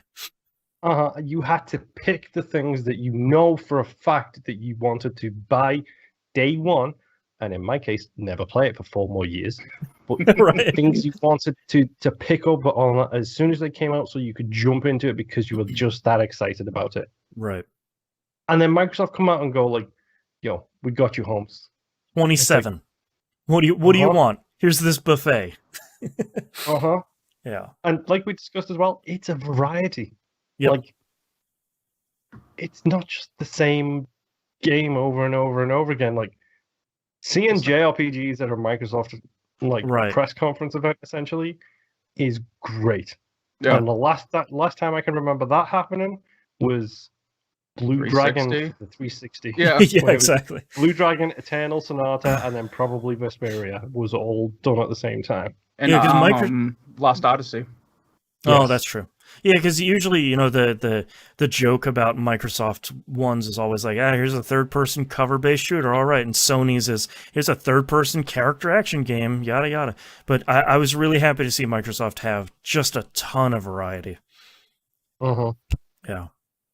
Yeah, I very happy with E3 this year, and there's a lot of stuff, and for anyone that might still be watching E3 stuff or watching some of the stuff that's still coming out, We'll talk about any of the highlights that came out on next week's episode, because it's kind of still going on for the next couple of days.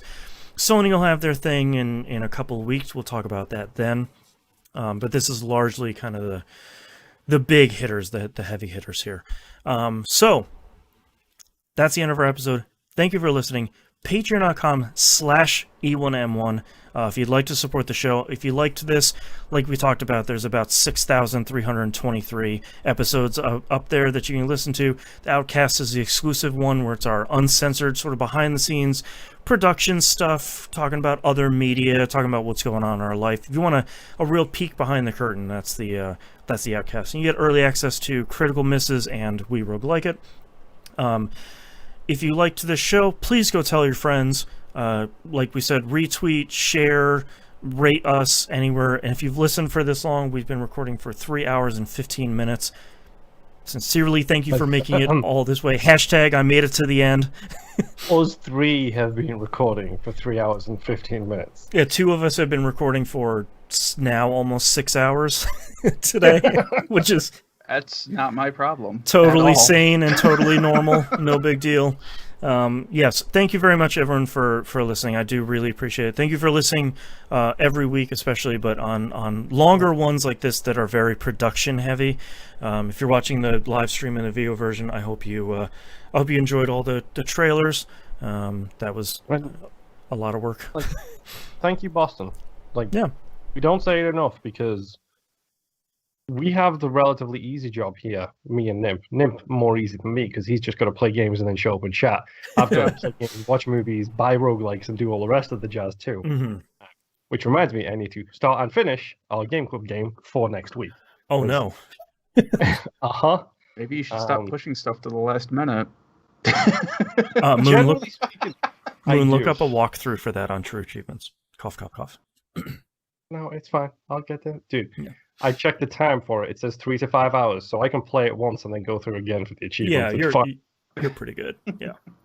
But no, we don't do the show notes. We don't sit there and watch these press conferences and type out thousands of words of show notes, which I love them because they do give your honest reaction, Boston, which is why I always make sure you read your notes for yourself. Yeah, I usually, it starts off with oh yeah, I need to remember that this is a third-person isometric shooter game, and then as the week progresses, I beg for a release. Uh-huh. Yeah. It's always so good to watch your slow demoralization as you continue with these things. Descent into madness. Yeah, it is appreciated. Yeah. And I do enjoy comparing my notes with yours and seeing which one of us gave up first. Right. Which ones you give a crap same. About. Yeah. I appreciate it. Thank you. And on top of that as well, you also sit there and you do all the editing, and you know, it's not just this show, it's Critical Misses, it's We Rogue Like It, it's Game Club, and it's Picking Up the Pixels, and it would be not dynamic soundtrack, but that's all the back burner for now. I was debating bringing that up, but yeah. No, yeah, for anyone that doesn't know, that my work doesn't end when I'm done with this. My work ends when I put my kid to sleep at night, and then I crack open a cold water and sit in here and go, okay, how long was this week's episode? Oh no. I mean, not to mention you also pay for the hosting. And thank you, patrons. I'm pretty sure that, yes, thank you, patrons. I'm pretty sure when we get to that point where the patronage is better, not that we're not appreciative, but when eventually, if/when we hit the point where we hit an appropriate number of patronage, there'll be upgrades to be done. We could all use new microphones. We could all use new... I have such a nice microphone setup picked out that just every time I add it to a card, it's just it's $800. And I was like, boo. Okay. Uh-huh. There are things we would like to do, which is why we do talk about the patronage so much, but most of this comes from Boston's wallet. As far as the only thing I literally paid for to be part of this show was my microphone, my mic stand, and my pop filter. Yeah. That's it. Yeah. Yeah. And then my power supply and RAM and a new hard drive and Yeah. Hey, I was fine on my 2 weeks hiatus until I realized, I need to get back to this. Yeah. Oh no. Yeah. Well, thank you. I appreciate it. And I appreciate everyone for listening and sharing and interacting, especially everyone who's been hanging out with us in the Not E3 2021 Discord channel, which is a hive of craziness, and I love it very dearly. So thank you very much. And we've been recording forever, so you know where to find us. Thank you, everyone. TVGP on Twitter. Yes. Yeah. Hit us up there. I don't think you ever say that one, to be honest. No, I never do. I mean, we got Twitter, we got Discord, we got Patreon. Like we got a lot of places. Thank you, everyone, for listening. We'll see you all next week. Bye. Bye. Later. You can stop listening now, everybody. We don't have titles this week. Just yeah, this is normally where I put the titles, but it's just going to be E3 2021. We missed last year's because there weren't one, but we got one this year. And now we get to do the very fun thing, which is I get to hit stop on the video, and most importantly, I get to hit stop on the audio version and have a heart attack as it takes multiple seconds to save. So, thank you very much, everyone, for watching. We'll see you next week. Bye.